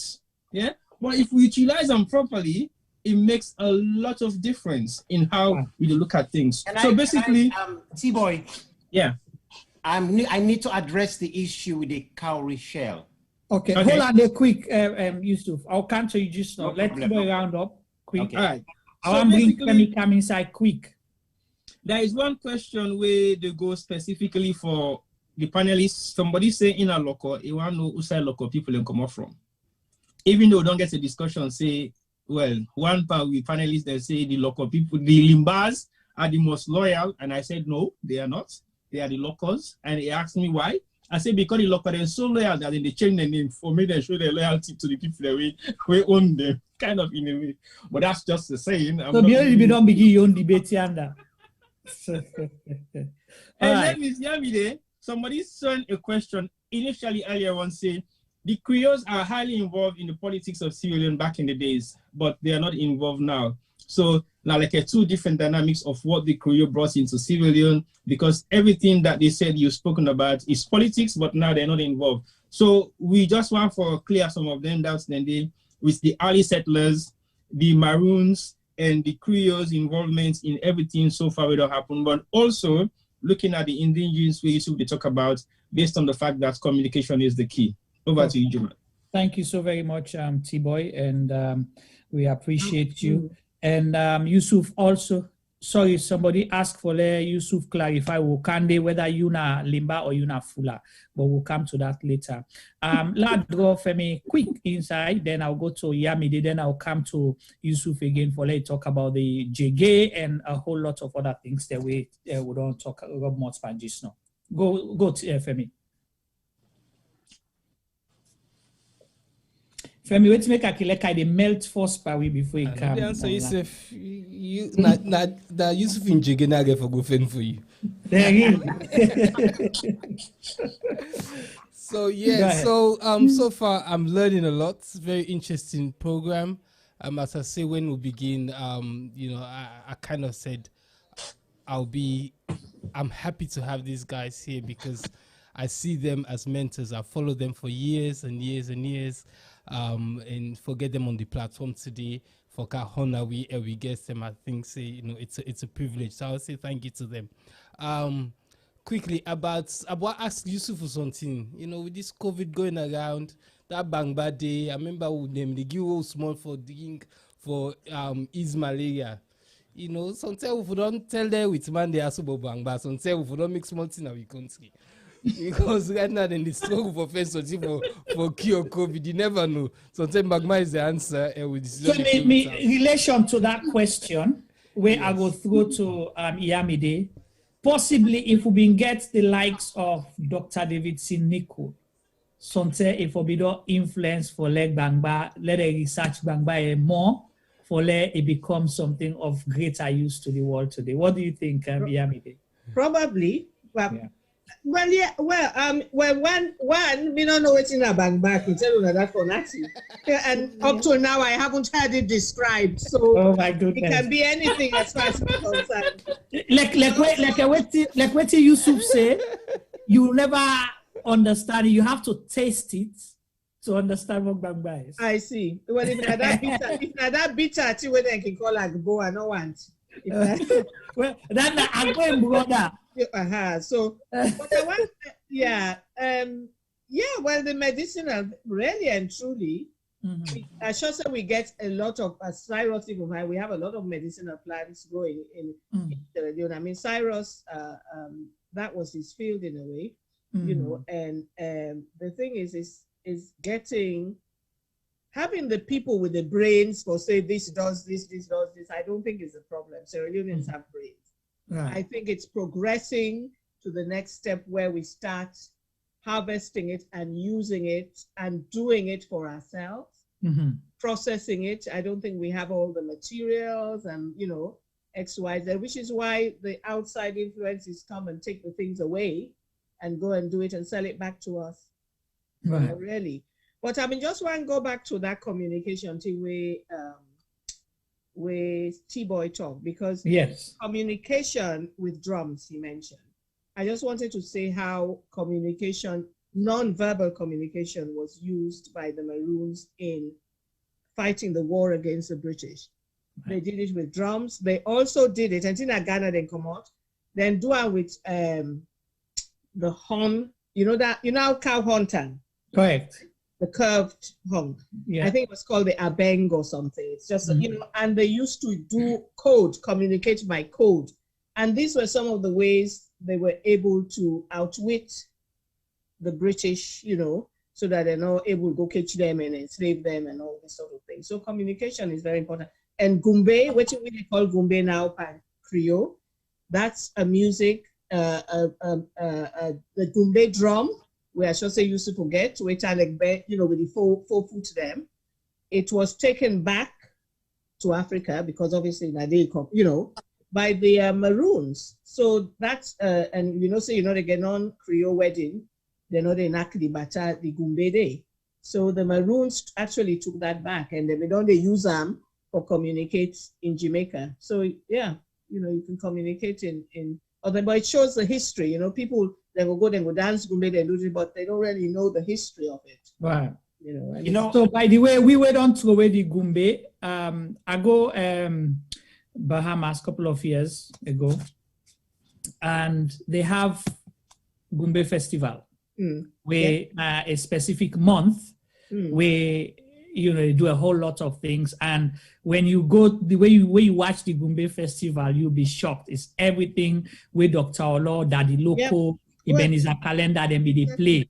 You know, that's what you get, the exact Gumbe Festival. And people, they travel, Bahamian and them from all over the world, they travel, go specifically for that, to go attend the Gumbe Festival. Nothing more but Gumbe Festival, Milo Jazz, and all with the axor, the accordion thing, the, what you call them? That whistle thing, the killing, all of those. But Maroons been there other side, not just Jamaica, and also. I go to the Pompe Festival, the Pompe Museum, a whole section there about Sierra Leone, the Maroons, and I saw a whole lot about the Fullers. I was shocked. You know, I was shocked that everything about Fullers and all of them. So then tell you side and come out and come there. You not see nothing but the corners. I don't see much but the corners. You don't go see. Yeah, so I see about the Fullers, I see about the Yorubas, the Mendes, the Madingos, you know, and also so on and so forth. But Yamide, before I go to Yusuf, I'll come back to you. You wanted to tell us about one notable woman, because woman then don't play a woman. role. Yes. You know, big role in we history, in we culture, in we tradition, in we development, in we politics, you know, and we know they bring them at the forefront that much, and you know. You've been freeze a bit. You say we know they bring women, and that you say. I say we know they talk much about women, and women they don't play a whole lot now with history, with culture, with tradition, with politics, with development, education, you name it. Exactly. I will talk about that. But also one bit of historic information where I want to give about women is that Sierra Leone in Freetown was the first place in the world where women had the vote. In the colony, women who were heads of households had the vote even before here. They actually voted. So that's a bit of information. So the right way UK and America and a lot of other places they fought for, we benefit from enforced national. Yeah, you know, you have the suffrage movement here when women correct. And I think it was 100 years, a couple of years ago, you know, right. The 100th anniversary, but women had the vote before that in the colony. So, you know, that the Freetown was an experiment. But let's, you know, the founding, you know, and everything that took over, to me, it was a bit of a precursor, like an experiment. But you talk about women and education. So let me highlight two notable women quickly. People will know Lottie Hyde Foster. When they think of Lottie Hyde Foster, they remember Annie Walsh. She was born in 1911. She became the first female graduate of Frabe College. Now, Frabe College, as people will know, 1827 was when they founded Frabe College. Freetown, Ceylon, it was the first proper university in sub-Saharan West Africa, which is why people when they come out from all the other countries. Nigeria now that has so many universities, people were coming from Nigeria to study in Frabe. You talk to any of these Nigerians, they will tell you, say, then grandpa, you know what I mean? They know of Frabe College because it was that good. It was called the Athens of Africa at one stage, Frabe College. Now that make we get our name. Later on it became Freetown, but Frabe College was known as Athens of Africa because people came from all around to study there. And when you go there, you get a degree equivalent to Durham University here. If you got a degree from Frabe College in those days, you got an equivalent to Durham degree here. So Mrs. Hyde Foster was the first female graduate. In 1961, she became the first Black principal. Of course, now the Annie Walsh Memorial School, she became principal. And she got awarded the MBE. Another woman who I want to talk about was called Frances Claudia Wright. She had a chambers in Gloucester Street, I think, 1919. She was born in Freetown, came to England at age 9. She qualified in law at Gray's Inn in 1943. Now that would have made her maybe about 24 years old. She qualified as a lawyer in those days, 1943. Some would argue she was the first Sierra Leonean woman to qualify as a lawyer, but there's another woman called Stella Thomas, but the Nigerians tend to claim her because even though she was born of Sierra Leonean parents, you know, the Creoles went all along the coast, then we take their expertise. Now that make you go find plenty of people will go tell you, say, their mama or daddy, including me, born in Nigeria. Some will say them parents born in Congo. That's because the Creole, I mean, they go all along the coast with the expertise after they don't, you know, study in Sierra Leone and work in the civil service. I think somebody asked a question about the Creoles were in politics. I think, was that what they Correct, asked? yeah. They asked the question. Well, the Creoles were mainly in the civil, so I wouldn't say politics. Or so. Well, yeah, well, they were activists and all that, I mean, in the colony, but they were also in the civil service, you know. So that expertise they then take and go along West Africa. And the liberated Africans they were traders, then go back, many go back to Nigeria, you know, and then they call them the ones that were returned Saro, meaning, you know, Saro meaning Sierra Leone Creole. So you get people then we go back to Nigeria, we then they call Saro. The one then we go then get in a Gambe, Aku Creole. And then one other thing I want to talk about Creoles, because you know, say people them, the Muslim one them, you know, because we don't talk that, I talk about Christian and all that. But then people that they were growing up, maybe growing up, that would have been an excuse where you know, where you see person when a Muslim, you know, they think saying a Creole, but they had, you know, Muslim Creole then after a Fulatan all the places there. So, you know, even up to quite recently, I know it was years ago, people then go there, we identify as Creole, then go sing, say, because somebody is a Muslim, not a Creole. And there's a history behind that they don't know about, because some of the liberated Africans did not convert to Christianity. But all in that boat and reach on a Creole. So we have to be very careful when we cast all these aspersions on people. That's an interesting one. Thank you so much, because you mentioned that. And with that, of course, you say Fwabe Fulatong, but you also get the Muslim Creole them within Aberdeen. Yeah. And the one there within I call her Godrich, Hastings, Hastings and Godrich area and that. So that's all important. Now in make we get for be very careful all the time for make division na country where we all belong and a continent also will come out. Like come over to you, Yusuf. I know say you want for tell a little bit about the Jege, and we not get for the forget the woman them and how you they relate, because we have the Madame Yokos, right? The other powerful people. Them, go ahead. I'm not there for prompt you. Yeah. Now, very, very important. You see, I make beside me. Yes. Or to anybody watch, you see, I put this black bondo masquerade with the jege, the jege around. Because I wear this one, and when I know me, not all the time I go wear jege one way or the other. Now. Importantly, we understand within this cowrie shell and why make people them they use them. Now we all know for say them they use cowrie shell as money, as currency, right? That is quite common. But on top of that, anybody will understand anything about African spirituality will know for say cowrie shells very, very important in divination. We put it that way there, okay? In divination, in practicing African spiritual stuff, especially if you come on Nigeria, of course, Sierra Leone, Mali, wherever, Jege, very important. So the question, why? And this sometimes the question we will know they ask ourselves as Africans, why?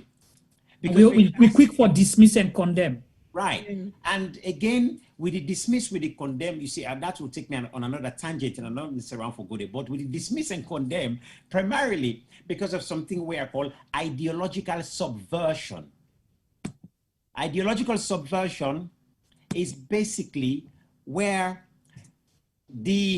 your perception of yourself is so lopsided, it's so warped, that you lack the ability to defend the interest of yourself, your family, your community, and your country. That's ideological subversion. And there's 4 ways it happens. And I'll just do this quickly because that's not necessarily what I want to go into. 4 ways. Number 1, demoralization. Number 2, destabilization. Number 3, crisis. And number 4, normalization. Right now, as African people, we are under normalization.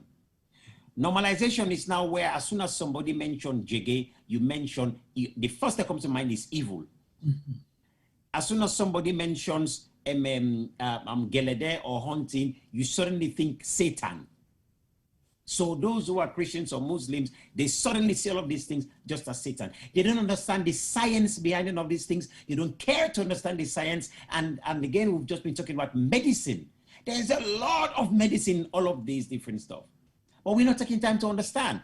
I don't know if anybody here have ever heard of the word, oh gosh, oh Lord, I forgot. It's an old thing which during the colonial times, it was something to do with what they call the leopard secret society. The name is Bofima.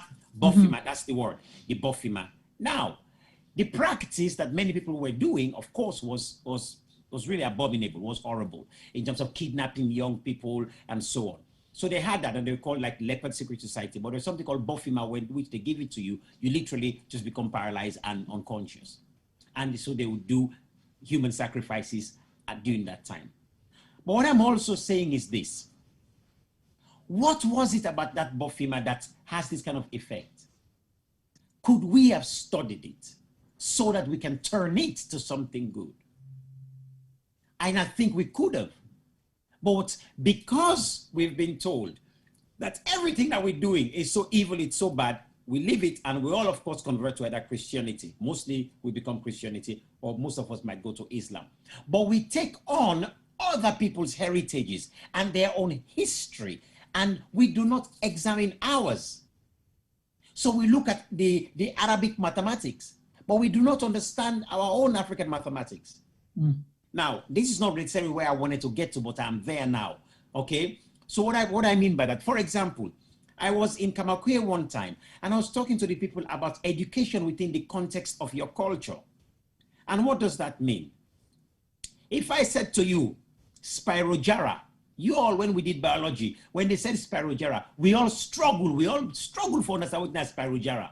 But if you said to anybody Bolo Bolo, we all know what is Bolo Bolo, right? Yeah. Now, so I asked the people in Kamakwe, I said, they were all school children, their teachers. I said, let's count up to 10 in English. 0, 1, 2, 3, 4, 5, 10, right? I asked them, what in a 10? It took a while before they said, 10 is 1 and 0. What in 11? 1 and 1, 12, 1 and 2, 1 and 3, and it goes on. So now I asked them to count in Limba. Hante, Kai, Katati, Kanang, Sohi. Sohi Hante, Sohi Kai, Sohi Katati. Now you see what I'm saying? In English, they go up to 10, then they say 1 and 0, not 10. Not to start, they don't start again from Bienso. Now they go say 1 and 2, then they call on 12. 1 and 1 are 11, 1 and 3. In Limba, you go up to 5. Hante, Kai, Katati, Kanang, Sohi. Sohi Hante, 5 and 1, 5 and 2, 5 and 3. Now, when you check the Limba counting, now so it go in blocks of 5s. 500, 501, 502, 5 million, 5 million and 1. That's how the Limba counting goes. And they all were like, oh, wow, we never understood this. You see, so sometimes we need to understand the science behind our madness or so-called madness. Now, let me come to this quickly, if I may. Yeah. This I am wearing. Most times when people wear this, we think of divination, we think of protection, we think of power. Yeah, this pussy get power. You see the jiggy we wear. Well, indeed, it is a symbol of protection. It is related to the feminine energy. That feminine energy is water. Hence, we say Mami Water. But if I say Mami Water to anybody in Sierra Leone, they're not scared, they don't run, they run go hide under bed. Because they're thinking Mami Water and another thing else. Including Femi and T-Boy. And I forced them all. Including you. But let me think of the word properly. Just think of the word. Mama Water. Mother Water. Your body is 75% water. The sperm that comes out is liquid, is water. When you go inside, meet the ovaries, now water. What in the protect them, that baby, they say it grow, now water. What in first they broke before it born, now water. Oh, that's not the one where they say, let there be life. Now the mama, the woman, the feminine. Now they bring life to this world. In fact, the feminine, it lay in life on the line for give life. So what our people knew was how to honor the woman, the feminine. So we say Mami Wata. We get many, many ways that will symbolize the ultimate protection of life. The jege was one. So when you go for divination, when they throw the jege, they are calling on water. In science, they use the word black matter. What is dark matter? That's the word dark matter. What is dark matter? Gases. What in a gas? Gas na liquid. Now water not also? Yeah. Right. That gas that is solidify, it compress. When it compress solid, it becomes something tangible. So this just lead me to what you say earlier. How do we react to precisely history? How do we react to information? Right. You know, that's what the key is. It's not possibly not knowing our history or not knowing something about our past or culture or tradition, but it's our reaction to it as a people. And now you see, you're very correct, because when we get ideological subversion, that has been happening over the years, and they tell you, you hairstyle, you control where you get now you aid. You know, fine. That thing will be the plant will the thread the ear, nice one. The fuller hairstyle, then limba hairstyle, they say, Anna Kebu business, you for wear a wig, now you aid. Right? What is that all about? It's all about ideological subversion, demoralization. That's what it's about. When you're demoralized, everything about you is not important. Now, we're Africans people. Were we naked? Did we not know how to make clothing? No, of course we knew how to make clothing. That's why we had Ronco. We knew how to make clothing. But when we've been told that unless we wear suit and necktie, we forget the history of Ronco. We forget the history of the Mende cloth weaving. Today, there's a Sierra Leonean lady in Sierra Leone. She calls her business Corner Country Cloth. She's making and investing in the country cloth. Right.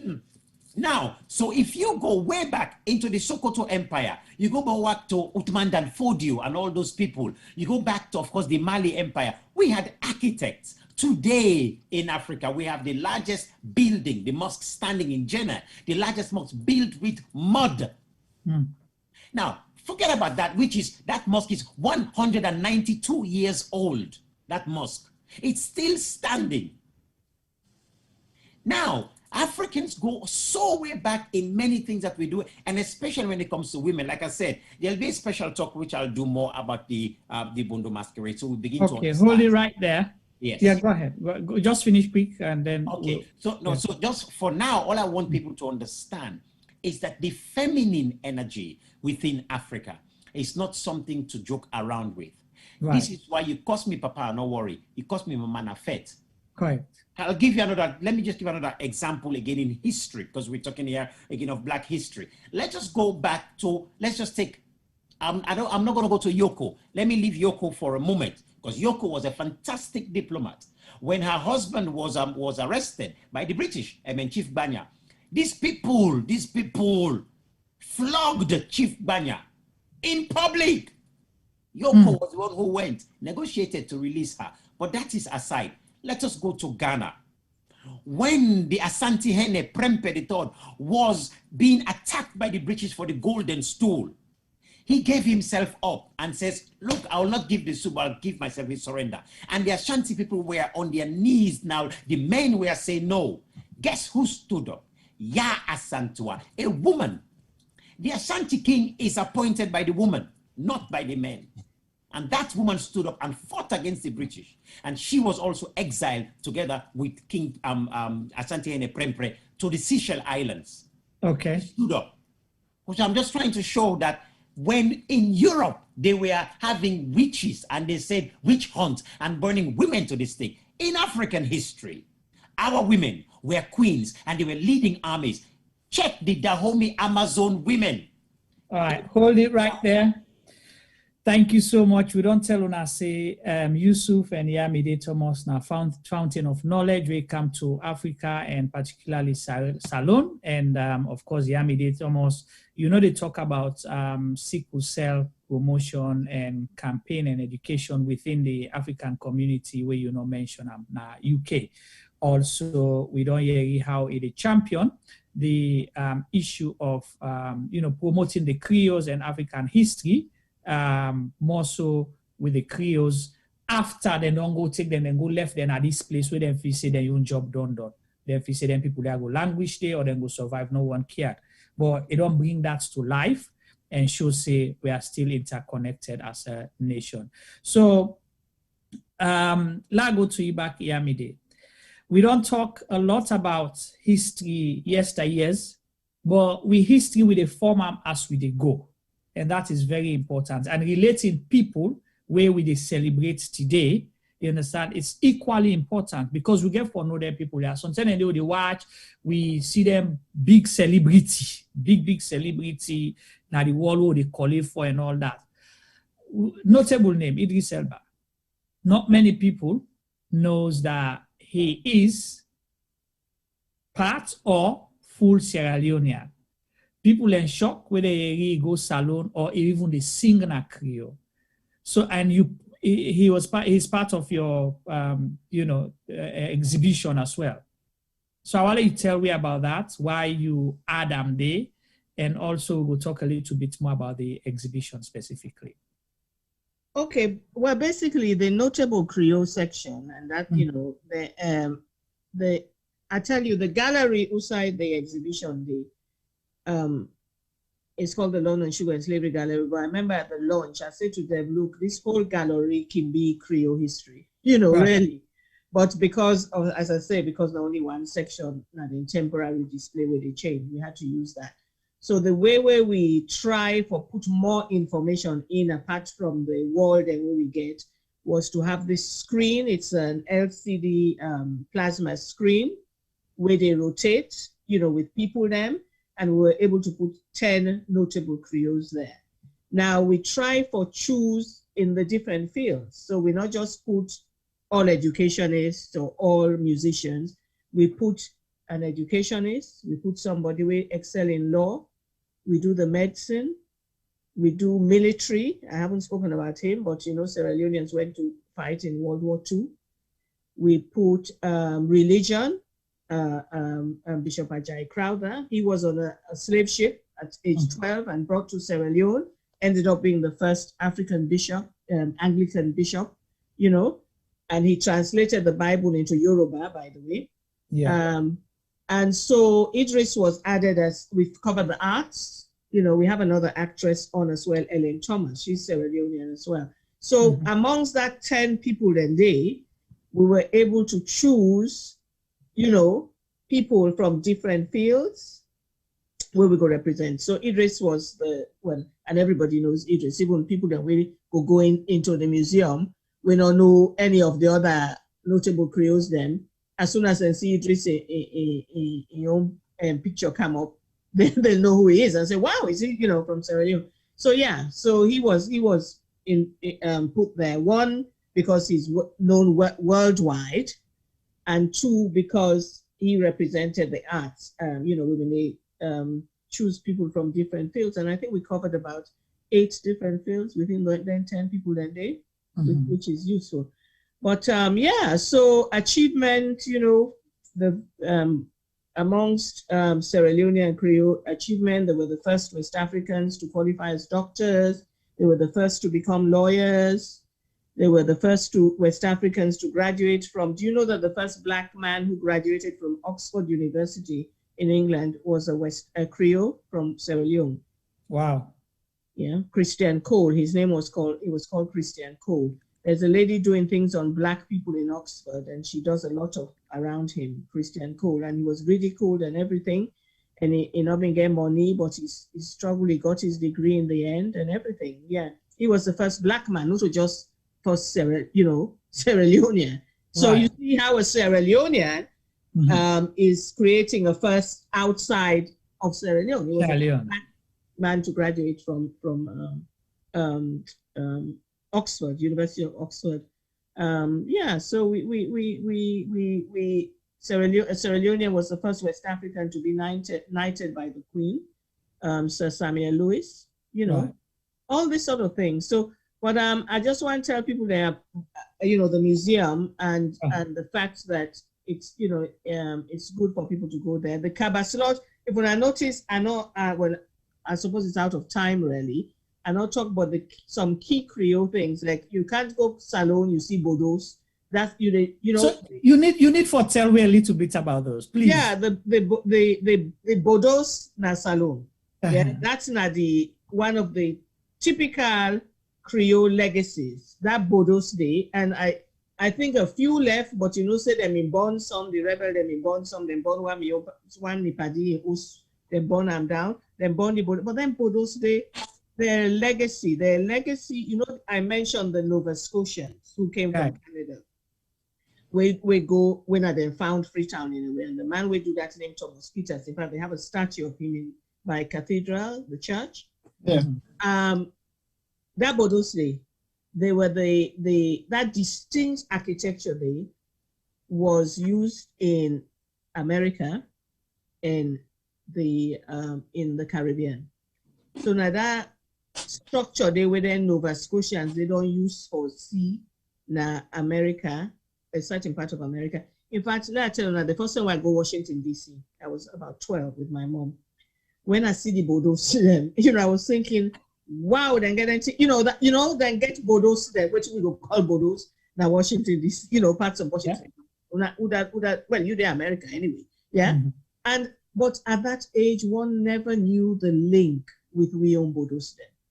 The fact that those houses were built in a certain area of the America and the plantations, and they took that with them, the Nova Scotians, and then go build them Bodos then in Asalo. So you see how that's history. That is history, I mean, the climate and everything, and then I want to where we get. We don't, and I shall say, Yusuf will agree with me. We don't respect our history and culture. Really, we don't preserve it either. Even though I'm saying we should tell our story, well, let's tell it and preserve it. Because we don't keep things, archive things. One thing where the English people here do, they have a place, the National Archives. We have archives in Sierra Leone, I think it's at FBC, but we don't keep things. We're not people that keep things. If you keep things, people will pay to go and see those things. I was gonna come to that, Yamide, because what you did at the the exhibition that you're doing now, mm-hmm. I won't lie to you. Growing up, going to the Sierra Leone Museum, in the 80s, mm-hmm. 90s, I went there. I don't know whether Nami and T-Boy go, but I was disappointed going there 2 or 3 years ago. Mm-hmm. Because when you go, there's nothing you can find. Already they see now printed copies from Google, wow. And then they put. And where are all these artifacts and all the things that we've been did, the original things that we've been did, with them? Exactly. You can't find anything. The place just not extra small, and there's not much to see. And they were overcharging people to go there. I had a family that I went with, which was their first time going to Sierra Leone, with their kids. So I was proudly going there to take them. But then go begin charge some exorbitant amount for each one. So by the time when you care go see, you don't spend over almost 100,000. Wow. So, and when you go inside, you come out disappointed. Yeah. So it's just to support what you're saying about we are not preserving, and maintaining stuff. And which will bring me back to the fact say that they try with that same preservation day of all these cultures. Well, mm-hmm. in my case, the Creole culture, mm-hmm. make then the Creole Descendants Union of Sierra Leone. They want to build a museum. Mm-hmm. They don't even do the foundations in Mauritania because they want to build a museum. We go. It won't just be a museum. It'll be a museum, a heritage center, and a center we're going to do educational things, social things, cultural things, and all that. Because waiting people for realize, and again, I come to this whole thing about divisiveness. Creole history is Sierra Leone history. Creole history is not just for Creoles. Let me say that. Yeah, it's not just for Creoles. And I hope a lot of people who don't identify as Creoles are watching this. It's not just for Creoles. Creole history is part of Sierra Leone history. Mende history is Sierra Leone history. Timni history. You see what I mean? So mm-hmm. nothing say because they're building a Creole museum, you can say, oh, they go them corner, then Creole them. That's an attitude we have to get rid of.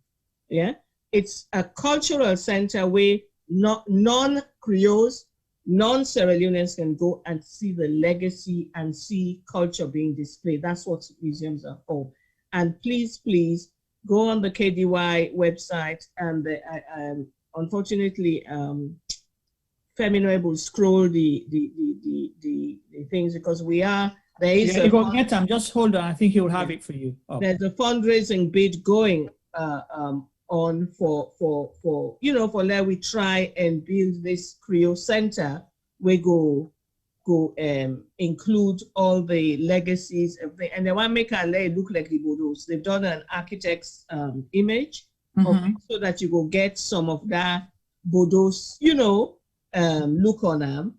And even at the museum in London, what do we do? You know, again, Femino been get the sign. You know, the sign we say Creoles of Sierra Leone. The way we design them at the museum, they make a later like Bodos. You know, the Bodos wooden slates them. Now, so the sign at the museum time we say Creoles of Sierra Leone. You know, so yes, please, when I watch this space, and let me try, because that could be a tourist attraction. Because let me tell you, you know, the link with the African Americans. I mean, there's somebody else doing a lot of stuff with the Gullahs them in South Carolina. Now, who grew up knowing Carolina rice? Put your hand up if we want to grow up when I know about Carolina rice. Yeah, It's Carolina. Yeah. Now, do people know why that rice was called Carolina rice, and why we get a link with that Carolina rice? And that's because they more or less custom ordered people from Sierra Leone and the so-called rice coast, because they may know how to grow rice. They wanted rice grown in the swamps, you know, in South Carolina, you know, and the Gullah people today are descendants of those Sierra Leoneans who were taken over there to grow rice. They were able to preserve their culture because the witch man did not be able to, I think there were mosquitoes and they were biting them and all that. So they have been able to protect their culture and keep that culture. And now there's a link. Some of them are traveling to Sierra Leone, where Momo, that we president, he did that. They've done that link more recently. They went to Sierra Leone with one of the fan boutique, you know. So that is a resource there. If we can develop something to get tourists going over there. I haven't even touched on Buns Island. I mean, it's Plantain Island. Who knows, say, John Newton will sing Amazing Grace? If that's a song of his repenting because he was a slave trader. Right. Listen to the words of the song Amazing Grace. And you know, John Newton was a slave trader, and that was his way of repenting, you know? And you see that all these connections that can take people, tourists to Sierra Leone and bring income. Well, I don't know, we probably have other priorities. Well, if we talk about promoting tourism, that's one of the challenge, the things that with T-Boy always the challenge. If you talk about promoting tourism, culture, and what do you show them when they go there?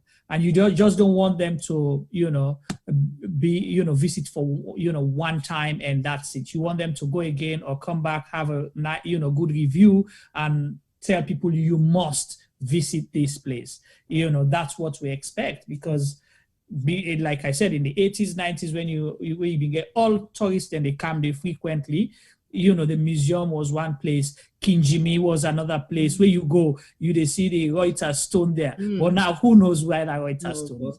How many people will know, say, Kinjimi, they get a tunnel where they lead from up Parliament, outside they pass the slave them, come go inside the slave ship. We did not protect that, but today everybody they run for Ghana, for go see that point of no return. People are going to Senegal. I've been there. The Gore Island, point of no return. How many people go? This is not Kinjimi. The Portuguese step they claim from government to have come up outside Freetown City Council. City Council office there, so it was a holding place for slaves. You go there, you see the handcuff them beside them. They would remember how they go rehearse those days. You will see all of those things. The mayor was talking a bit about that. Yeah, how many people know that? Not many. And it's a shame. And this, you don't have to travel up country. You see it right there and, inside it. Later, now the junks people, they save their market. Now they go sit down, save and all that.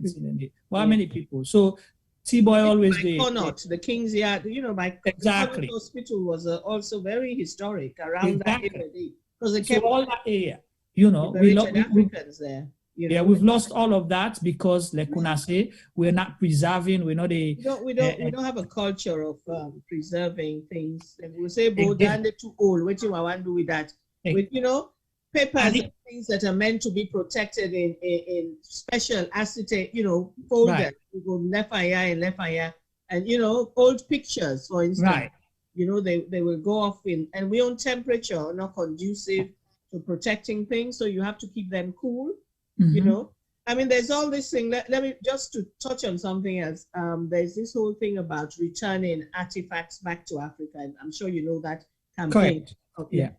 But one of the arguments is that when you return these are artifacts kept in British museums, stolen by the colonial people, during like the Benin bronzes and all other artifacts.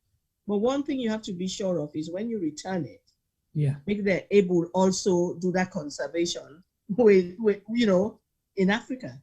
Make it they not go back, and then when you go after 1 year, you say you don't get mildew. You see what I mean? So we really need to be conscious of the fact, so we get to build that infrastructure there, or keep we things intact before you start shouting, please return all these things, Right.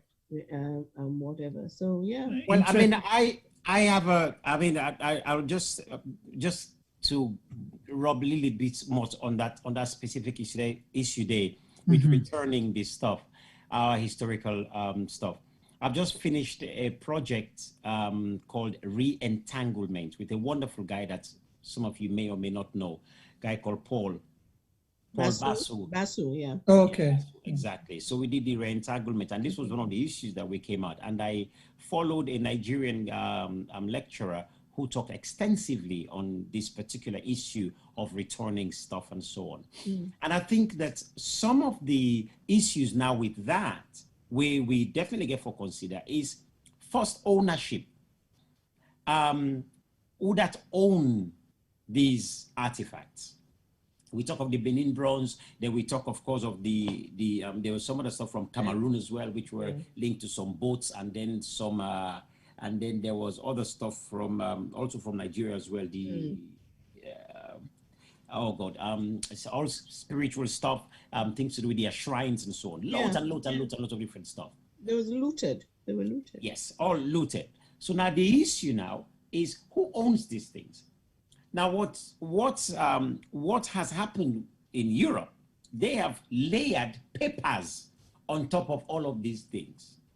So any one thing that you go for, there are so many papers you have to go through. As Fela Kuti would say, they will dabaru you. And they don't put boku boku here. My word again, I'm going to use here. Language. They don't use boku language where they dabaru you and confuse you. And this is one of the things where I find language so interesting, because they don't use language for take we stuff from we, hide them from we. And back to what you're talking about, the ideological subversion. So a very importantly, we begin to understand the power of we language.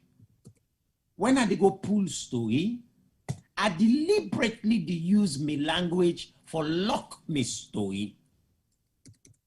So you don't get access to me story the way why they tell me story, unless you're a limba person or you're a good Sierra Leonean, we understand we culture for legal access. Otherwise, I they lock them. Right. The Indian, then they do the same, then they lock the heritage for get access inside. What then these are the language. If you don't believe me, go to any Indian shop or even the Lebanese na Sierra Leone. It's part of the preservation kind of thing. Yes. Then they lock we out of business na Sierra Leone as they go inside Lebanese. They lock we out. So you don't understand nothing. We tend for, and especially Sierra Leoneans, we tend for quickly go into, other person that we don't change over. Now, I'm not saying that is bad, but we get for know how for price we own granny. Right. You understand? How you sell yourself, that's what the tickets go buy you. And as Yami, they don't say about we attitude towards we own heritage. I can ask the question, in we history, what's in the way we hold sacred?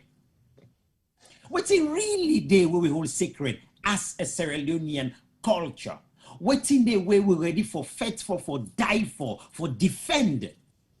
So that we go say nobody take them. The Ashantis, it was the Ashanti stool. They fought for that. Baibure stood up in time and said, no, nobody no can bully we. I go tin up for preserve we your integrity as a people. But again, the narrative what we all hear about Baibure, he was a warrior. That's the first thing what they talk. Nobody no go talk of a man who was a wonderful military strategist, fantastic guerrilla fighter. Then English people are left, right, and center.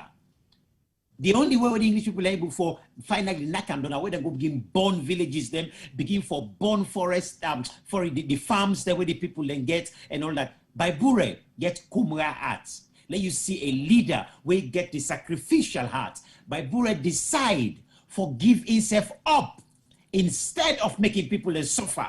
Today in Sierra Leone, when I show me who's leader, we go decide for sacrifice himself for make the people benefit. Hold on there. Yeah, let's not go. That's a good. No, wait, that's a different story. You know, I know exactly. No, I have to finish this. I've started it. Let me finish. Okay. Important. We cannot talk about Sierra Leone history without looking back and see who were the people that made the difference, that have been subverted. So when we talk of Baibure, he showed the spirit that we need today. So we do need to learn from Baibure's sacrificial heart. And nobody should stop me from saying that, because we have a situation in our country when you're talking of the museum not preserving our culture. It is because we've had leaderships that are not sacrificing. That's the reason why. If we're having today our universities and we're not teaching about ourselves, it is because we've had leaders who are not sacrificing. Let us face it plain and blunt. Otherwise, why I say let you stop? That's another. I don't say stop because I oppose what you're saying. I say stop because that's a whole new program. It is a new program. I agree. That's what I meant. Yeah. And what to make me say maybe they say let it stop. I be one for let it be the food for thought. You know, we're gonna make people then go to bed and think. Because that's really deep. No, I go end with story. Yes, it deep. No, we can't tell the story. Hold on. Because I want to forget Yami the chance.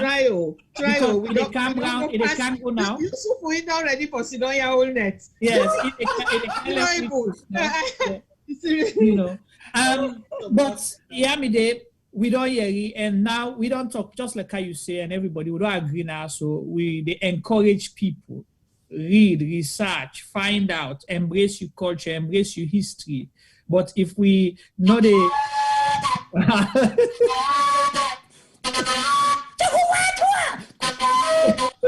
hold it,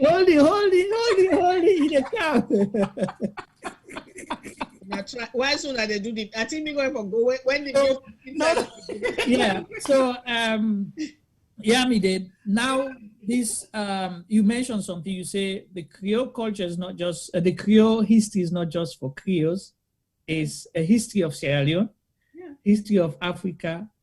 We talk about Black history and Black history, and history of the world too. Yeah. So and now we talk about embrace. Huh? It's British history. It's exactly, like, British history too. David Olusoga's book, you know, Black British history, Black and forgotten history. Black history is British history. Okay. The Creole history is British history.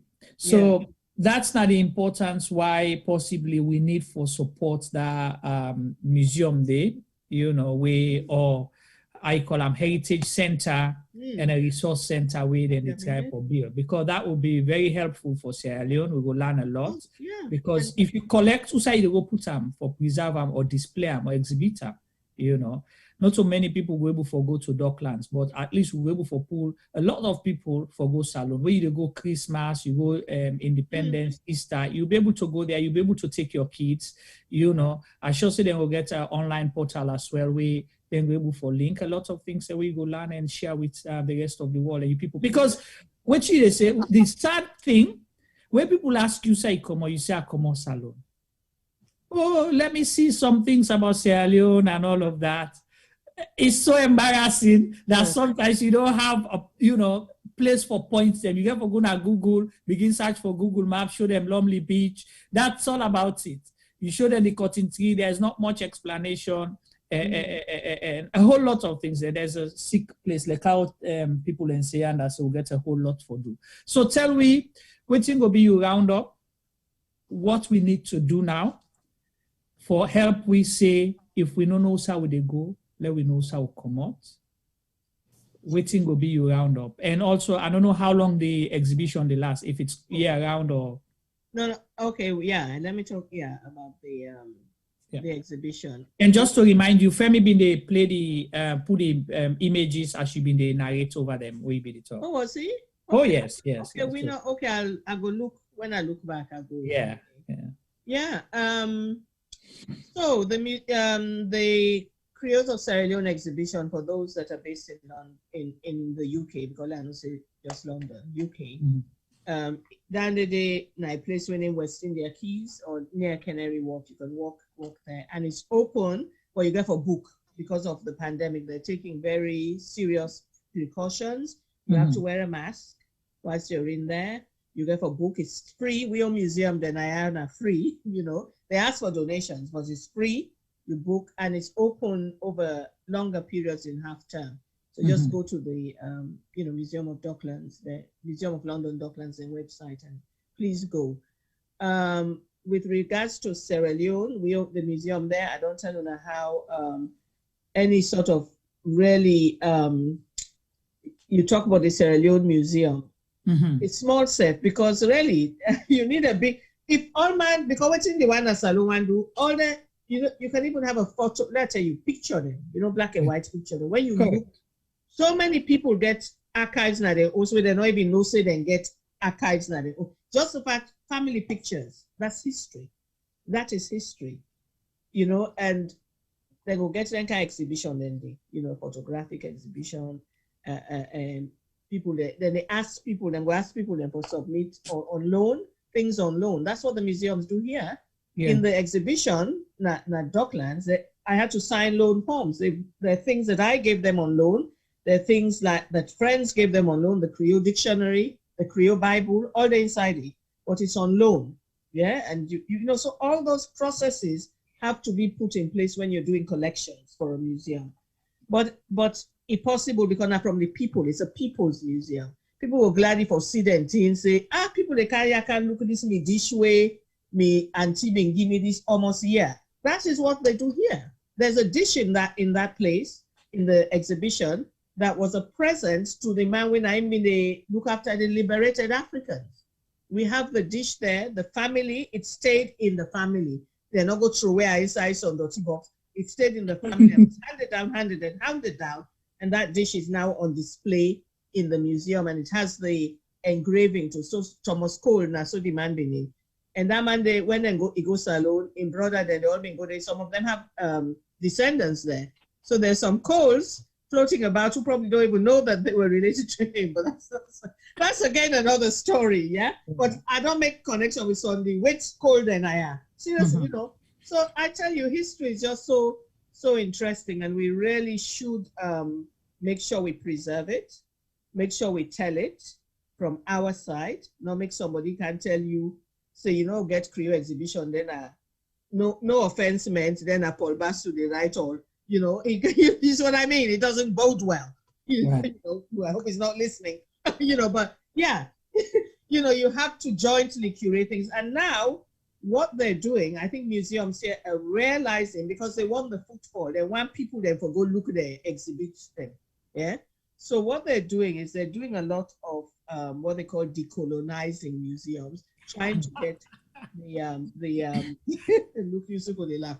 Trying to get the community to engage the community to take part in curating what's in there. In fact, I did the Sierra Leone, the one on the Creoles.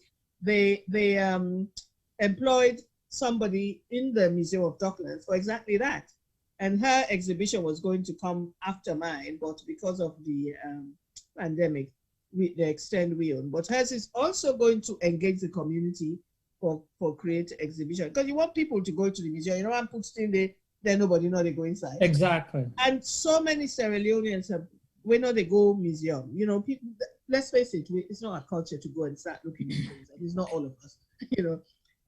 But so many have gone to that exhibition. So I mean, that's when the museum they feed back code and we. As people can go inside, so can you tell us where the Creoles are selling? They feed it back, and that's really, really good. They're quite happy with that. It's been covered in the media. recently, some of you would have seen it in the, I had my mask on in that documentary, so the safety is there. But yeah, let's be proud of being Sierra Leoneans. Let's be proud of our various ethnic groups. Let's be proud of the fact that we have talent.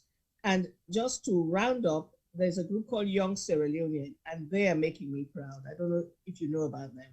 They're a group of young Sierra Leoneans. They don't put an S, they're called Young Sierra Leonean. It's singular because we're one. I think that's their thing. Okay.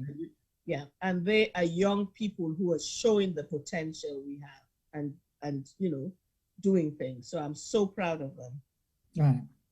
Right. Thank you so much, Yamide Thomas. We appreciate you coming at short notice. I know. And we hope to have you here again at some point where possibly we'll discuss specifically, not issues, but stories, development, and everything surrounding the Creoles, Creole culture, Creole heritage, and you do help as well. So one day I'll get for can talk about sickle cell. That is key. Then we have a health show on Thursday, and definitely this month is breast cancer month. After that, definitely we'll link you up with our host, and then you'll be coming to talk about that. It's always good to have you, and good to see you after 10 years or over 10 years now. Well, last year. See Sylvester and keep quiet because I know you're not able to talk. Right. All right. So we go let you go. Yes. We will continue. Thank you, Miss Yamide. Thank you for coming. Okay. Thank you. Well, family, where they watch, on the watch, hi everybody. Yeah, Black History on Black History Month. And Yamide Thomas was one person we come here. So as we guess, we talk about the Creole culture specifically and history. And they run exhibition at the London Docklands Museum. If you get chance for go there, you go watch. It's free. Then I don't forget the Femi will announce the details later. So let's go to you, Yusuf, and then we go round up with T-Boy. So we don't talk, we don't go, we don't come. We come back to the same story. Mm-hmm. If we don't tell people, say for go find out, say them for no side. If they don't know side, then they go them for no side and come out. How would that happen if we not get the preservation? Because like somebody writes here, they say Yusuf, you for the rights then Tiyadong, you for the documenter. Because after Yusuf, who that would they go to? I think we did that. Yo. Yeah. All cameras in day. Beleuma medicine day. We don't see that man, we don't dance bien. Say God don't take in life. Today we don't know much about yo. If some people they answer yo today, they don't know who that yo. They forget say that na the man that they been getting bangba medicine, all kind medicine day. You understand? So would they look forward to sometimes and they would cry because if you see come, they go for buy 5 bottles here. We had T-Boy. We go to a one-man gang. I think now we no more get a documentary on one-man gang. Yeah. KGM Media. We get a documentary on one-man gang. We get more.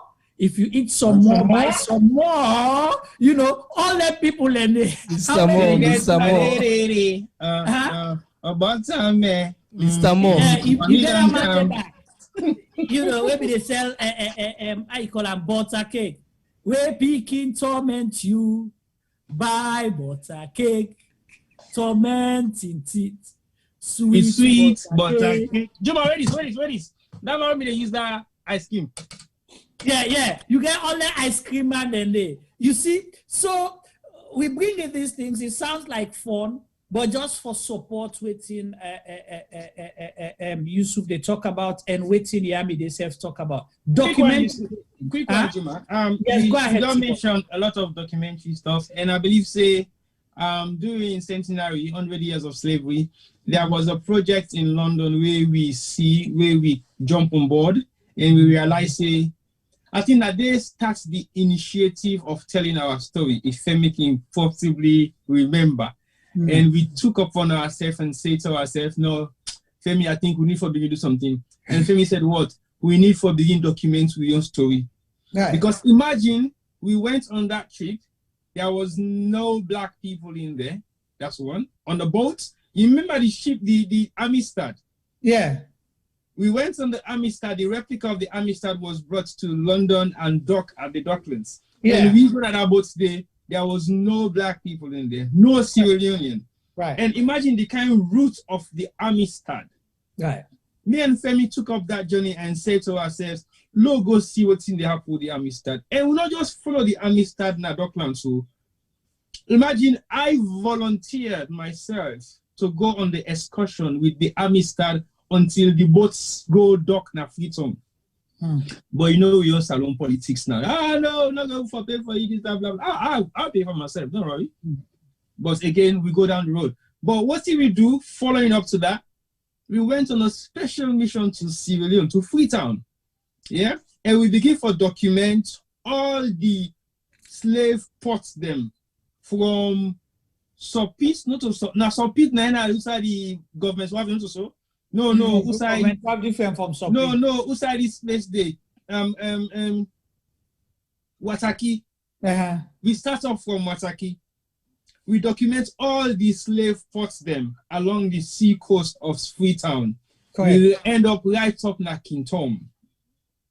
And just not go far, just for us, people not even understand, Yusuf, that people can waka na that coastline there. Sure. You understand? You don't need for cannot treat. You able for waka na that coastline they take go God reach. And I even tell somebody about it, just like how you do it in London, you understand? London Bridge, you know, Tower Bridge, Blackfriars, all of that, you're able for what Canada coastline and so Freetown safety.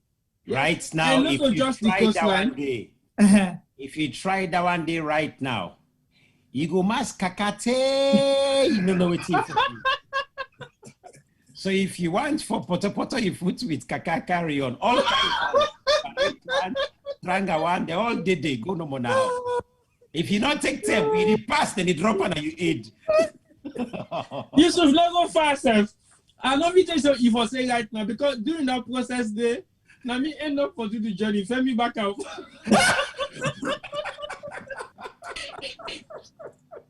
Send me back up.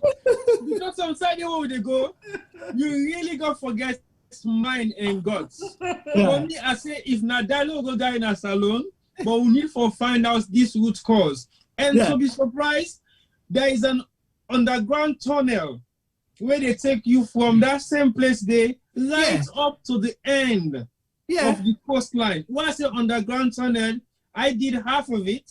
Also, I stopped na Kola Market, where they now.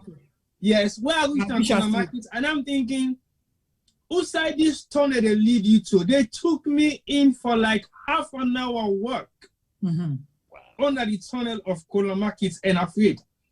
Because afraid to say no will come back now. That was the slave route. Now the route down there. Exactly. These were like the slave fortress. So they go keep slave them for me they're able to put them out and take them along the coastline. And when I eventually reached now outside the slave pond day, when I reached now the pond, I realized say the pond is flocked with bolo bolo. This now pond will go cover me heights. It took me about a week for clean the pond. Well, I say a week, 1 week, we actually documented that whole process. Juma, when we cleaned the pond was pitch clean. And as we clean the pond down, the lady was out from the ocean begin flow from underground. You just see the names of people then where they write their name then at the wall. These are like slaves. Full with names, scribed on the walls. And when you see that thing and they collocate you. And they not turn it to ghetto. Usain have been the holding there, where then they put in a swing like that. You know, then two of the go school, then seesaw them. They just swing you down that seesaw. You don't get choice inside the pond, boom, you come out the pond, you then at the coastline for board the ship for the point of no return. That's it. But when we document all this stuff, it means a lot. But we talk about archives. Salon not get archive. Somebody mentioned at the platform earlier on, say SLBC was the archive of Sierra Leone history, but SLBC cannot be an archive center. SLBC is a television broadcasting station. How can you make it an archive center? So basically, we don't know nothing but archives. Now we get industry where they call relics. What do we have? What's in that the monuments and relics will get now someone will be proud of? Nothing. Nothing. So we really they waste a lot of resources them. One, we need to archive them. Two, even the last few bodos they don't left in salon, then they sell them. They don't understand the concept of why bodos here for day. The last few bodos they already in a salon. Very few. The also we get but then they ask you side for access all the documents, yeah. So well again, archive. We've archived them. So basically when we are ready to retire, we'll be able to sit down and put all this archive together. Because no, but we'll get package next year. Just tell people, say next year we have a package. Well, I'm not gonna tell you say package they can next year or that. We tell them now say package the next but year. We will try. Yeah. So basically all I'm trying to say is we get like 1,000 watts of DV cam tapes where we don't archive, where possibly will take we more than 2 years for sit and watch it individually and download them to some kind of archive system. It's not going to be easy to be done, but I think it's possible. Yeah. So we got to really look at how we archive we materials then. If you go back and ask anybody, say, I want to see pictures of the days then where Shaki hand over power, you cannot find nothing. Because the people where they take their picture, then they not even archive them, they not keep them, they not fence for put away, go be safe. So we got to really look into them and see what we'll be able for sale. Again, we'll talk about museum. We go to a Salon Museum a couple of years ago. Thing where me meet in a Salon Museum about 35 years ago. Not to say it's still the deal, but it gets no difference. 35 years ago, this museum is exactly the same. And the new one they build, guess what in the inside? Like Juma say, pictures from Google. Yeah. How can you archive your own stuff? Go take picture within a Google. There is no originality in the pictures taken. You not go see the person who take this picture. We go say this picture was taken at this so time. The house where we did and he watched it is still get the original wood where them build with from 1904. Can you imagine that? So these are some of the things we need to document. There should be an excursion. If anybody right now say you want to go know in roots, say na Salon in Commerce, within the diaspora, who say in the can go Bones Island. Bones Island is not the only historical fact of Sierra Leone. Bones Island is an island that exists, yes. Slavery existed there for how long? People will come up from Bones Island, not even know say that they Shengepie come out. Who are the ancestors of Shengepie? What happened to him? How did he die? When he came back to Sierra Leone, how many kids did he father? We don't even have no history about Shengepie returning back to Sierra Leone. Right. And imagine the kind of role where Shengepie played in carving the history of slavery in America. And we don't even have a monument of Shengepie in Sierra Leone. Nowhere in Sierra Leone. I'm not going to talk about it one way they're going to make Nasquito, but we don't have nothing to show for these people. So what is the essence of us growing up in a society that we cannot archive, but we rely on Western cultural archive system, and then we will be proud for saying, it ain't go good. Failing to realize somebody put it there. How many of us are doing that to our own information that we have? Yeah, so we really get for looking to some of the things that we talk about right now, where we say this is a Black History Month celebration. Yeah? Are we celebrating Black history? Nothing talking about slavery, or what have we done to change the narratives of Black people in the diaspora? We should be seriously looking at that, because we begin to say what the born so don't even know about the culture. But how them go know about the culture where them papa themselves know nobody culture? So if you don't know side, you go get for no side come out. Thank you very much. So for make we know side we go, we get for no side we come out. We get for be proud for talk with language to Pekin. We get for be proud for teach their culture. Since we start Zoom, I've been wearing this costume every single day of the show. Not to say I get a boku, but guess what? I get for wearing it. Because I'm not going to say And I get some boku. But it just discuss for shall we say some people in the man where is gonna skit or for go work. Or it's not acceptable. What is acceptable? Is it your attire or your performance? Right. So we really got to think very carefully of how we decide for showcase ourselves as Black people. Now everybody they are Black Lives Matter. But what are we doing? What are we doing to showcase that in our own selves? Because not of just talk run the campaign and wear black t-shirt and wear white t-shirt and wear you country clothes for like a few days and that's it. It's not necessary no more. When they invite you for going to a restaurant, you don't take people to your African restaurant, you go to Chinese. No disrespect, I have stopped eating Chinese for more than 5 years. Right. Because I'm not saying we get to do our own. So man go say, oh, cassava leaf go smell me, and good cassava leaf. That makes you who you are. You're representing yourself within that neighborhood. So how you get for explain? How you get for just like the Bangba? How you get for explain? Say, well, I have the ogiri in there. That's well, again, Europeans and other people they like for try different African sauce. You don't need for tell them because you should be able to give a recipe for Bangba. Okay. No, I just want to ask you to say the ogiri. But look, just take things very seriously in terms of how we interpret Blackness and how we reflect on some of the things they don't talk about today, especially the knowledge we don't get from Yamide and Yusuf. These are not knowledge that you can buy. It's being impacted to us for free. And guess what? Some people don't even value some of this history, except from say if now with because now they talk about this history, so they take it on board. But it's very good that the audience where they attract are very much ready to consume all of this and then they appreciate them. So let's try to spread the message around so that people can understand the concept of what makes us who we are and how we value what we will be. Because if we don't respect and value who we are and what we are, then nobody else will respect us. It's about time for us to showcase our culture and preserve it. During the 50th anniversary, I have never seen anything like that in my entire life, and it will never happen again in Sierra Leone. For make you get all the traditional masquerade we make Sierra Leone culture came out that day and give their one and last performance. I don't ever feel so none for happen again. So would I get a document there? I need to answer you. Only us.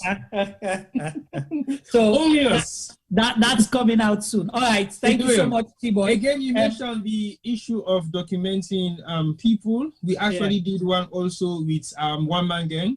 And again, we possibly the only people who have that. And I remember Yusuf Fujalo back again when we were there some couple of years ago. We did something on Charlie Hafner's wife. I don't think anybody has anything about that woman to showcase how much she has impacted the theatrical stuff of Sierra Leone theaters. We don't do these things. We should be craving and documenting these people.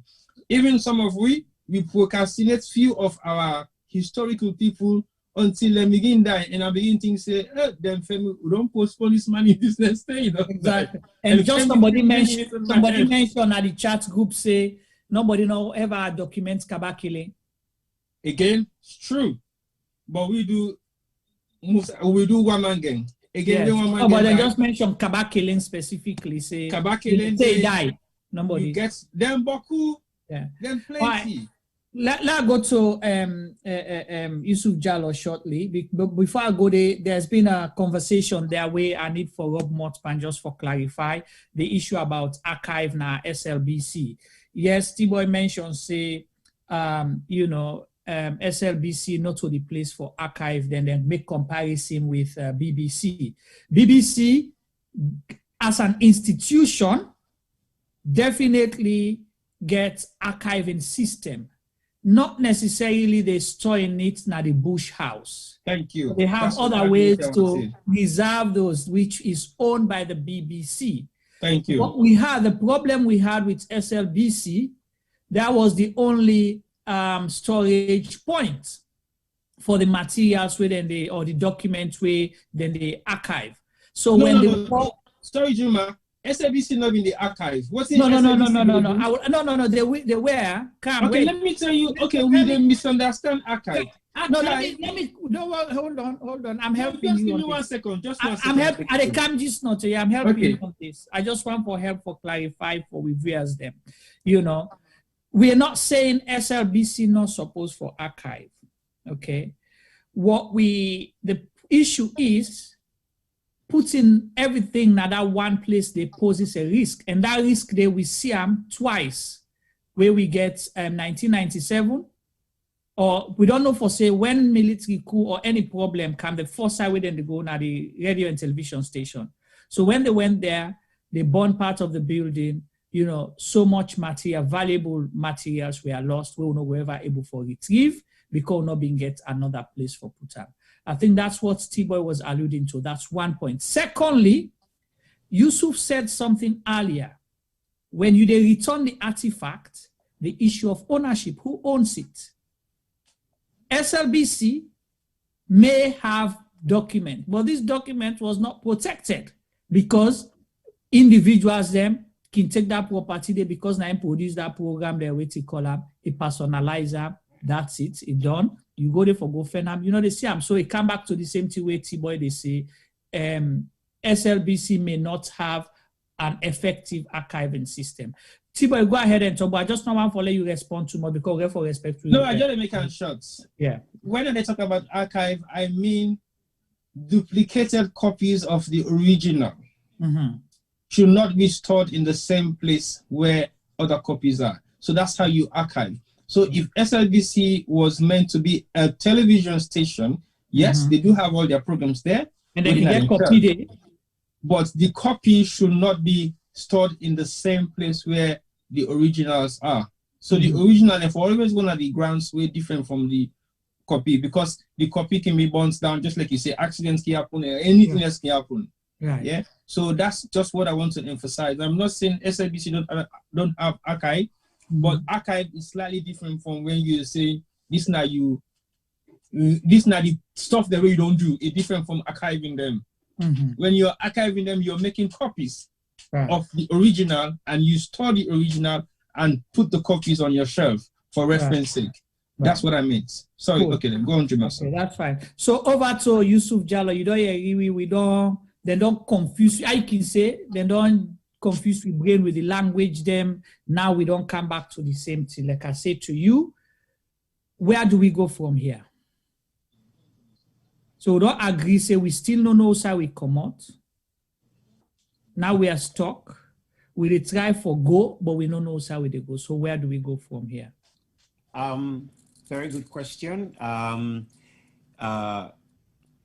think one of the very first thing we'll go for consider as a nation,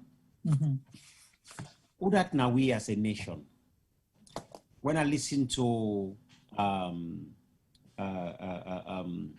Ms. Thomas talking earlier on, emphasizing that the Creoles are also, their history is also Sierra Leone history. And that's very, very important. Let we understand that. If we go back again to the Baibure time and understand what in Baibure been the fet for, then we will begin for address, come close to the answer to this question we did ask. What's in Baibure been the fet for? Baibure fet for protect in family. And when I say in family, it's not about in your immediate, but the Sierra Leone family per se. Regardless of whatever complexities, and there were many complexities, many layers during that hot tax war. But primarily, Baibure was saying, I cannot sit down and tolerate you who've just come in from wherever you have come in, for can't tell me how I for run my own place and can't impose taxes on me. Baibure was refusing this. It is exactly the same thing that Winston Churchill was put in for. It is the exact same thing why Hitler went to Second World War, for say, we want to take over. Right. Winston Churchill said, no way. You know, they can overrun we. They stood up. Today, Winston Churchill have programs every single day and so on. I'm not going to talk now about Hitler. Every day there's a program on Hitler. So what Bible stood for is a clue to the answer. That as Sierra Leoneans, we need to find out what is sacred to us. When we find that which is sacred to us, this answer will be solved. When I go Kamakwe for Mambina Fest, and T-Boy has been there with me, the first year, 2011, for Mambina Fest, I struggled for the people in Fen Bata for beat for can play for Mambina Fest. To the point that to play one particular musical stuff that they call tenke, the people now book it, then go fento, nobody book it, put cloth on them and play the book it. Today in Sierra Leone, where will you find Kongoma easily? Some people never see Kongoma. That's correct. I go na Kabbalah, I go na den Kabbalah the two they do every New Year's. I sat there with some limba picking them, biriwa limba picking them, warawara limba picking them. They don't want to see Kongoma. And Kongoma is very, very rooted in limba culture. Correct. When I go Kamakwe, I meet one of the old pardon the way they play Kongoma. I had to call them out in their small group for let them can play Kongoma. Now, so what I'm saying is, what is it for us Sierra Leoneans that we consider sacred, that we're prepared to fight, die, defend? What is it? When we can answer that question, we will be able to answer the question of archiving. We'll be able to answer the question of making sure that our children begin to know our history. As it stands in Sierra Leone, we don't seem to have anything that we consider sacred. Anything that is supposedly sacred for us has been seen as evil, bad, juju, wicked, and that's how we've called it. And we only choose when we go to church, that's when we say it's sacred. When we go to mosque, that's when we say it's sacred. And I dare here say, Bible died for me and for you. Forgive me, those of you who are religious, but I am just saying, Yusuf Ujala is just saying, that if you ask me, Bible died for me. He understands my pains. When we begin to see things like this, we will begin to answer get the solution to our problem. I have this book. I don't know if many of you can read it. So the religion of the Limba. Yes. An introduction to the religion of the Limba of Sierra Leone. Exactly. Okay. Where can people find that? Well, I guess if anybody go on again, Google, Amazon, you'll be able to get this book. It's written by Prince Sori Conte. Okay. This book is amazing because when I read this book, I connected what I found in Egypt. That the Limba people call God Kanu. When I went to Egypt, the God who created human beings is called Kanum. Now, I started asking myself, there are Limbas in Cameroon. They're called Malimba. They are there in Cameroon. Now, I started asking myself, if people have been moving, could it be possible? Right. Could it be possible? Now, this has not been researched properly yet, but this is my own findings. And I'm asking the questions now. Could it be possible that the Limbas are that far connected? Because the Ashanti people are connected all the way there. So what I'm saying is basically to answer that question, where do we go? We need to know in Sierra Leone, what is sacred? I'm not talking Christianity, I'm not talking Islam. Sierra Leone, what is sacred? When we find that, we'll be able to answer this question.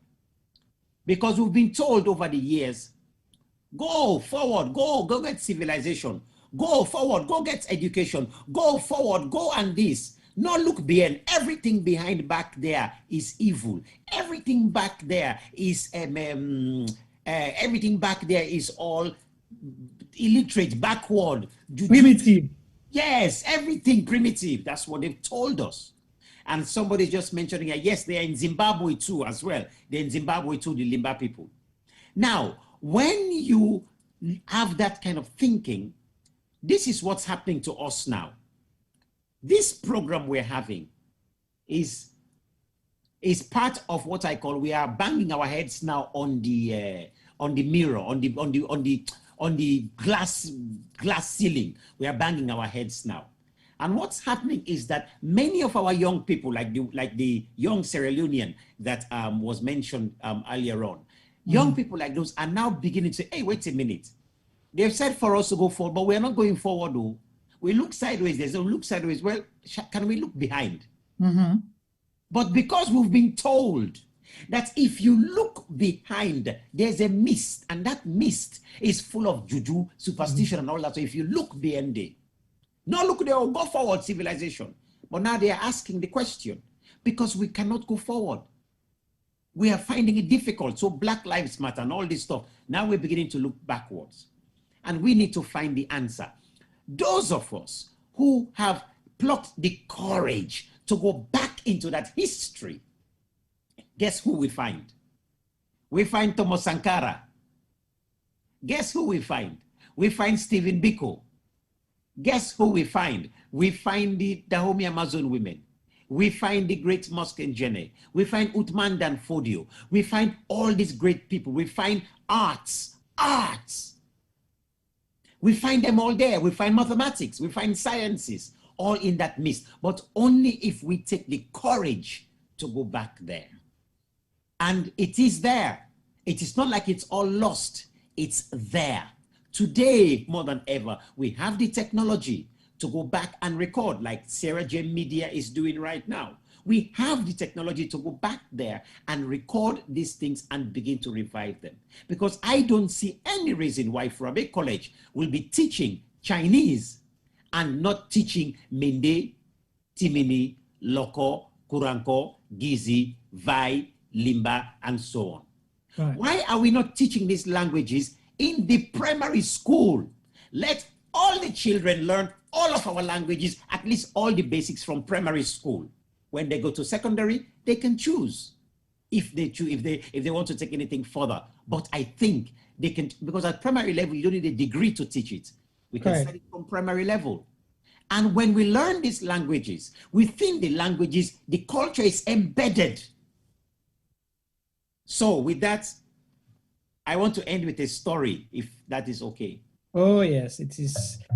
You are end now for we, or you wait now you they end the program today. No problem. Well, that is all that for me. In answer to your question, this is what I'll say. What is sacred? We need to find that. And when we find that, by looking back, that's how we find what is sacred. By looking back with a very open mind, because some of us are so scared because we've been told if you look back, you'll go to hell. You'll die. You had the turn full. Yes. Yeah.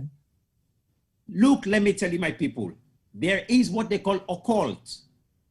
And you don't mess with that. I can tell you plain, I've been to India and I've seen the same thing there.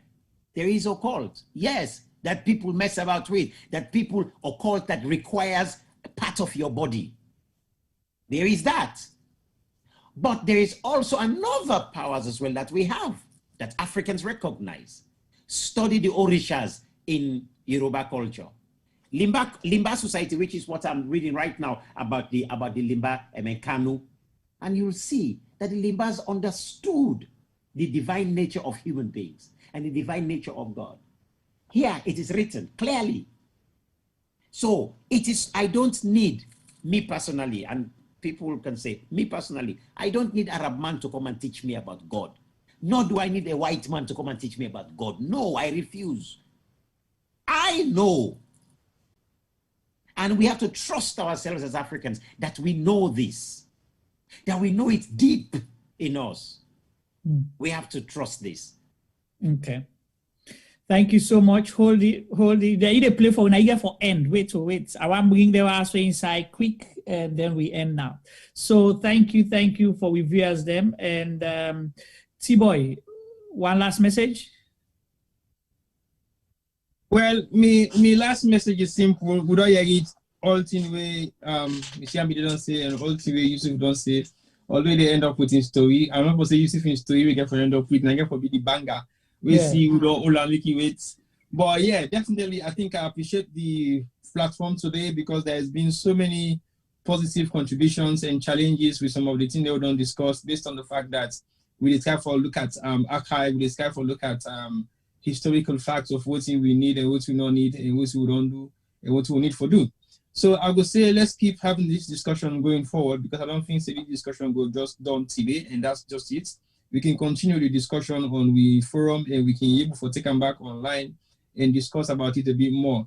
But look, we not forget say Black History is not just in October, it is every day of our lives. And we should make sure that we respect and value the fact that when you're black, nothing will change that. You should be proud of who you are, regardless the color of your skin and where you are, regardless the nature of the society where you find yourself. Your culture is ever going to follow you wherever you are. It doesn't matter how you try to hide it. It doesn't matter how you try for make like for so you not belong to them. Be proud, and that will make you a better person. When you know where you're from, you will definitely find the destination of where you're going. When you act as if you don't know where you're coming from, your destination is going to be hard to be determined because you will have a lot of destinations and you don't know exactly where you're heading to. So let's be proud of who we are and make sure say we maintain and continue with the culture. It's a shame some of us were not grown up in the culture that we belong to, but we can go back and learn about it. Just like how YouTube they do so. It don't grow up in the culture, but it still learn a bit more of what's in other sabi. Now that's what all for do. And we go only pass on them kind of case to picking if we learn ourselves.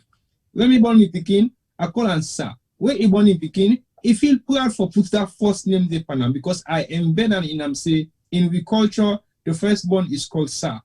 And I tell her how value that could be. If you're gonna school them, they can call you Pekin sir. They might be thinking your son is knighted. But guess what? Yes. You're knighted. Yeah. Of course he is, because he's the firstborn of his father. That is a knighthood title that they will give you. That's why you're called sir. It's spelled differently, but it is still a title. So don't forget to give your kids their names. Let people know where they come from, where they belong. Some of us have English names. We are ashamed of it now, but we can't change it because that's what our great ancestors choose to do. But guess what? I am proud to be called T-Boy. Tamba. How they can call him by the country name Tamba is my name, and I'm proud to be called that way. So don't forget your culture and be proud of it. Thank you so much. Well, Femi, over to you. I get few announcements the way they make. So I want to last word. I make my announcement, then left her with Yusuf Jallo for and down for we. Over to you, Femi. Okay. Hi, Juma. Hi, Femi. I don't know who say for begin. Jesus. Well, if you don't know side they go, now for no side come out. Okay, so make a begin there. So first of all, so me na proud Creole Bobo. Okay. As I believe. I not be known at the first day me name say Femi Pama. Me mama then I then bake at them. So I will talk about my mama inside first because I'll talk about my mama inside because now I really know in total if not the right word dandy. But for can't pull your other secrets now though. Talk no more you don't do. So I see my mama and then bake at them, and small of the research I don't do. On one of the first boats that we go back to Africa, we go Sierra Leone, there were bakers on that boat. I'm not sure if now we people them, but we try for find out. One of my cousins the way they America for the last few years, it only do with ancestry. So they know research with ancestry, and she came back and told us say they know trace with blood back to a farm or plantation, I think so then they call in America in Southern Carolina. So we don't begin find out Usai with people as soon as say Black history did not start with slavery. It started way before. I should say go ask for me could find out any earlier than South Carolina. But we don't do some of the work we don't find out. There's a picture in our family group which was taken in 1918 in Regent Road in the Baker household. It gets me grandpa and all his sister them, and they were all young kids. Let ask you, Femi, una big bakery, I make them call na baker or No, you have to ask that question the other All time. right, okay. So Go ahead. Anyway, going back to what Yamide say, some of we gentry them or some of the artifacts them not necessarily get for being our government museums them or government infrastructures them. Some of them we get them in we homes them. As I say, for me, the picture I have, I treasure it because as I say, it shows my ancestry going back to 1918, which is 102 years ago, I believe. Mhm. And that's in me grandpa, we born me, mama, we born me was a toddler. So you see, all in sister them. And we have lived in that house, Regent's Road. That house still belongs to the Bakers. We have not upped and left. And Nabodos? Nabodos, yes. We don't do small Una dey broke renovation. am or una dey sell am to No, medium not they Fulani? sell am to nobody. Definitely Okay, not for to can you. buy that house there. So we're trying to keep the culture going, the family name going, no matter what. I say, my grandpa have been the only boy amongst 5 girl picking names. So literally, but our Baker family isn't just the Baker they stand for my grandpa, but all in sister them and all in sister they own picking them. The Coles, the Youngs, the Asgills. I mean, I'll name loads more. Just then you can't kill me now. We are not gonna name the other one them. But it's this program I think say as Yamide say Black history is African history, it's world history, it's Creole history, and for me, it is my history. Wow. I say I go left and day. I want to talk more on half of the thing with T-Boy talk, on all the escapade that where we go on the replica slave ship. But I think that's a different meeting. That's a different conversation because then the deeper T-Boy say we get quite a lot of stuff. Where we not actually put out in the public domain it with some time we go get for take time out, take early retirement and sit down, go through some of these tapes them and put programs and together we'll be able to bring to the public. But as I say, Black history, it's my history. And it's African history, Sierra Leone history, world history. Thank you so much, Femi. That's so moving for let Femi share with we. And one thing I want follow on, I know where Femi know the talk. Femi gets connection na Mendeland, he get connection na Cambia as well, because in Fambulem, they're in Great Gap, and they be their extension workers. They will be the go, they say that they go extension, then they go trek. Una sabi them first language and there. So it get connection at the inside and the rest I go left Leona read between the lines. So Femina true Salon Bobo. Again, well, thank you so much, our viewers, for watching and making it an interesting program. We don't get so much feedback. This is what we should be talking about. Not only education, information, conversation, and communication like this, and discussion go make clear we move for no. Usai, if we don't know how they go, follow knows how it come out. And Femi, if you want to know more about the South Carolina and for contact Amadou Masale, he's been very instrumental in trying to get history from that side and all that. They get connection with the Gola people. So you might want to reach out to him. Famulem, we know the Tapley conversation here today. On Friday, correct, Femi? Friday, 30th October, 8:30 p.m. UK time, I think. We are hosting another Black History Month event on Sierra Gem Media, Nayaso. And then in a big panel, it's a webinar discussion by the Sierra Leoneans for Development, SL4D. SL4D, then they do a special program on Sierra Gem Media on Friday, talking about Black History Month. And you have a whole panel. We will get a conversation. You have 2, 4, 6, 8 people. I'll name that. You have Victor Finney, we will be host and moderator. Maurice Ferenke Kuroma will be one of the keynote speakers. Maria Makamara will be one of the speakers. Zainu Ofosu Savage, speaker and panelist. James Thorpe, speaker and panelist. Petrina Kamara, Dr. Kayode Robin Coker, poetry reading. Prince William, Esquire, speaker and panelist. So you have a whole lot. So join us on Friday, but tomorrow, of course, we get to health show, Nayaso, with a continuation of the breast cancer month, and we go discuss something very important, and I think you guys need to be part of this conversation because we discuss resources in Sierra Leone. We all get family members then we always struggle. Some of people and they also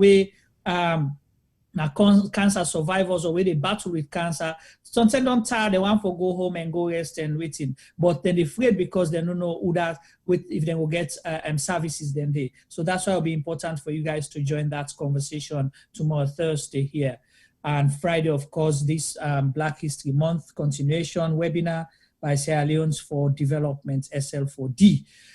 Next week on Tuesday, we have zooming in, and obviously we cannot discuss alone, we not discuss politics. We will be hosting one of the special guests here, the leader of the opposition, the Sierra Leone Parliament, Honorable Cherno Ramadan Majuba, where they call Cherry Coco, a young man with a host now, so we can talk to about a whole lot of things then. Possibly not a day at the media that much, but we don't chase them for months and months. Finally, we don't agree, say, all God willing, we'll have him here on Tuesday. And of course, next Wednesday, we get usual debate. We will go another topic there. Me round up for this conversation today. I cannot say thank you enough to our guests, Yusuf and Yamide Thomas. We appreciate una bring calm vibe and fire and be frank enough for talk about things that we possibly a lot of people know want for talk about. If you, I continue for insist, if you know how you go, at least know how you come out. Because then say where you dey travel, that bridge where you get for cross, not cross halfway there you burn the bridge. You might need the bridge for return. That's very important. Let's make sure we don't forget that. That is very important. And again, you don't have to dress like Yusuf for sure say you appreciate who that you be, who say you come out, and who that's na you. But what you need to know, at least find out, get the knowledge. So when you need them or when somebody asks you, you able for relay. Just how Femi Palmer can't talk about the picture where they don't find 1918. You understand? He's so proud. I see how emotional he is about that. Tamba don't talk about him. Name able for relate time to him, Bobo, because he know waiting at the importance of Sa. So all of these things, we all know up much. So please, let's embrace each other. Let's continue to stay united as a people. Let we believe in we self. Let we appreciate what let we appreciate what we get. The next conversation we will forget on this, and it's very important. Now, how we they connect that salon for sure. Say salon is not in isolation. We are connected with other African countries, just like how don't begin say Limbad and get connection to Zimbabwe. The reason why that is important, we don't see how they divide and rule, they create problems today, and that problem they knock now we do not. And if we don't try to tackle that, it will be dangerous for us. I want to say thank you very much to we all, una we viewers there. We appreciate una, we love una continue for tuning. Follow Sierra Gem Media. Please make sure say you share we platform, we page with your friends and family members. So until next week, I go left una until tomorrow actually, I go left una na the capable hands of the cow footprints, Mr. Yusuf Jallo. We will can tell we one fine story and make we sleep and smile as Salon people. And they start for Yusuf. I say in. I said in. I want to tell you a story. But tell me more. I said I want to tell you a story. Tell it. Well, the can't put a left hand now, sir. Now, first of all, let me say that if anybody listening to this program, sign on to my website, okay? Subscribe to my website, www.yusufujallo.com. youtube.com. Because not only when you go to my website, you'll be able to get chance to update yourself with all the stories that I tell. And also on my YouTube channel, Yusufu Jallo. That is all, okay? Go there and subscribe now. This is a story for you.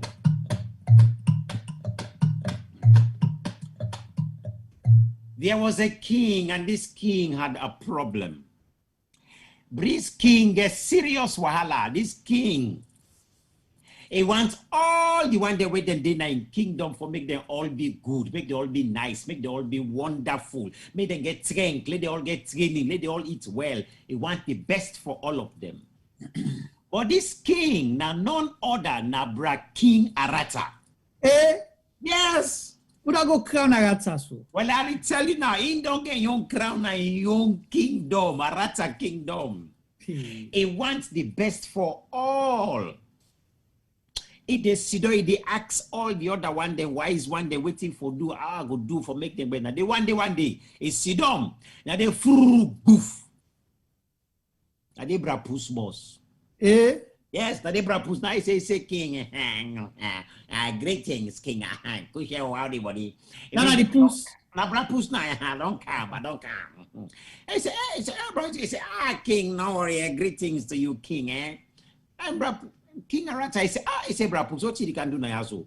He said, oh, king. He said, no worry. He said, king. He said, it's just that lately, actually, I've been on the do boku meditation. And for me meditation, I get revelation. In revelation, I realize how beautiful, how all your Arata they find. I said, He said, you don't see how they find it? He said, well, now you go see the kids, we make one the best for all of them, eh? Now they bring king, of course, I see exactly what to make you want, let them all fine. So he said, meow. He said, I don't come now for can teach all the Arata there how for be good. And the king said, really?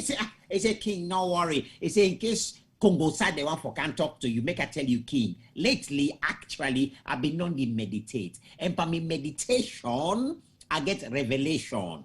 And for me revelation, I realize say actually me na vegetarian. Who's when a vegetarian? Bro, Puss is a vegetarian.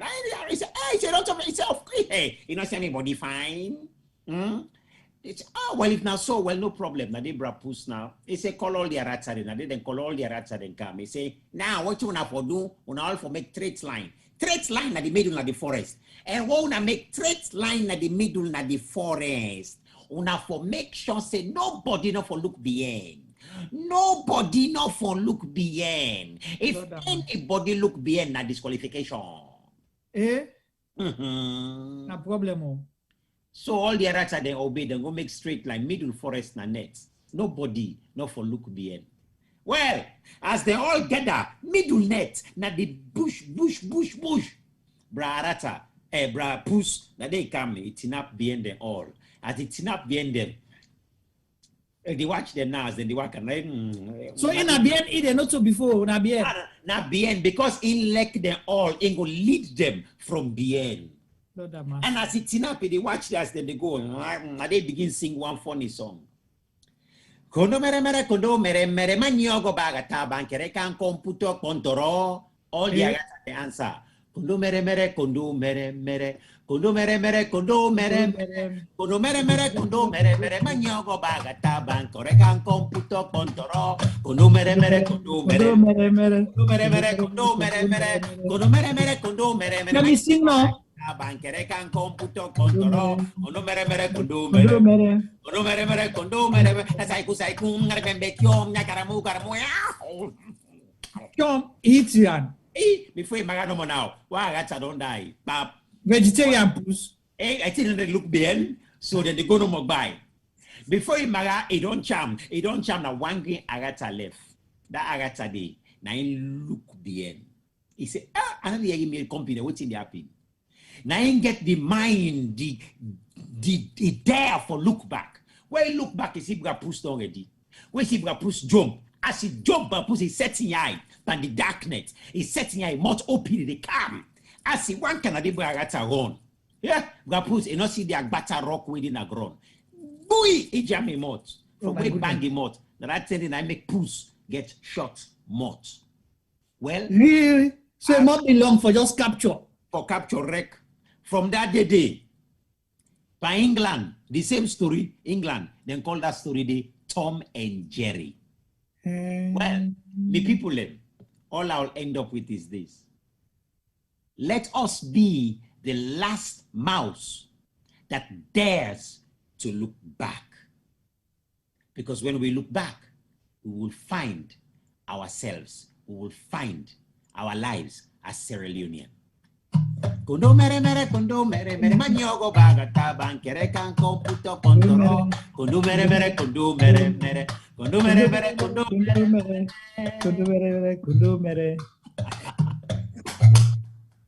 Thank you, Prince. You don't tell me. Say definitely you get for look bien. And that's not the essence of this story. Thank you so much. We appreciate you. Until next week, until tomorrow, we say thank you so much. Stay for debrief, Mr. Yusuf, please. Right.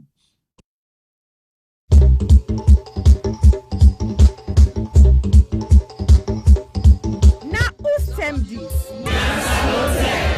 Yes, this not them for all Salon people and then party them.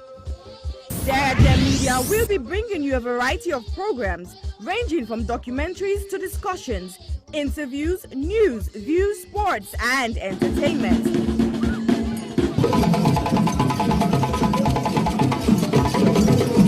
Our programs will contain matters on development, governance, the economy, and issues that are of importance to Sierra Leone. So, no left BNO because we get Bebe program then like Salon discussion, meets the ministers, the president's hour and the Gladi program, Look Me, I Look You. All this they start soon na www.sierragemmedia.org. Now who's tem these?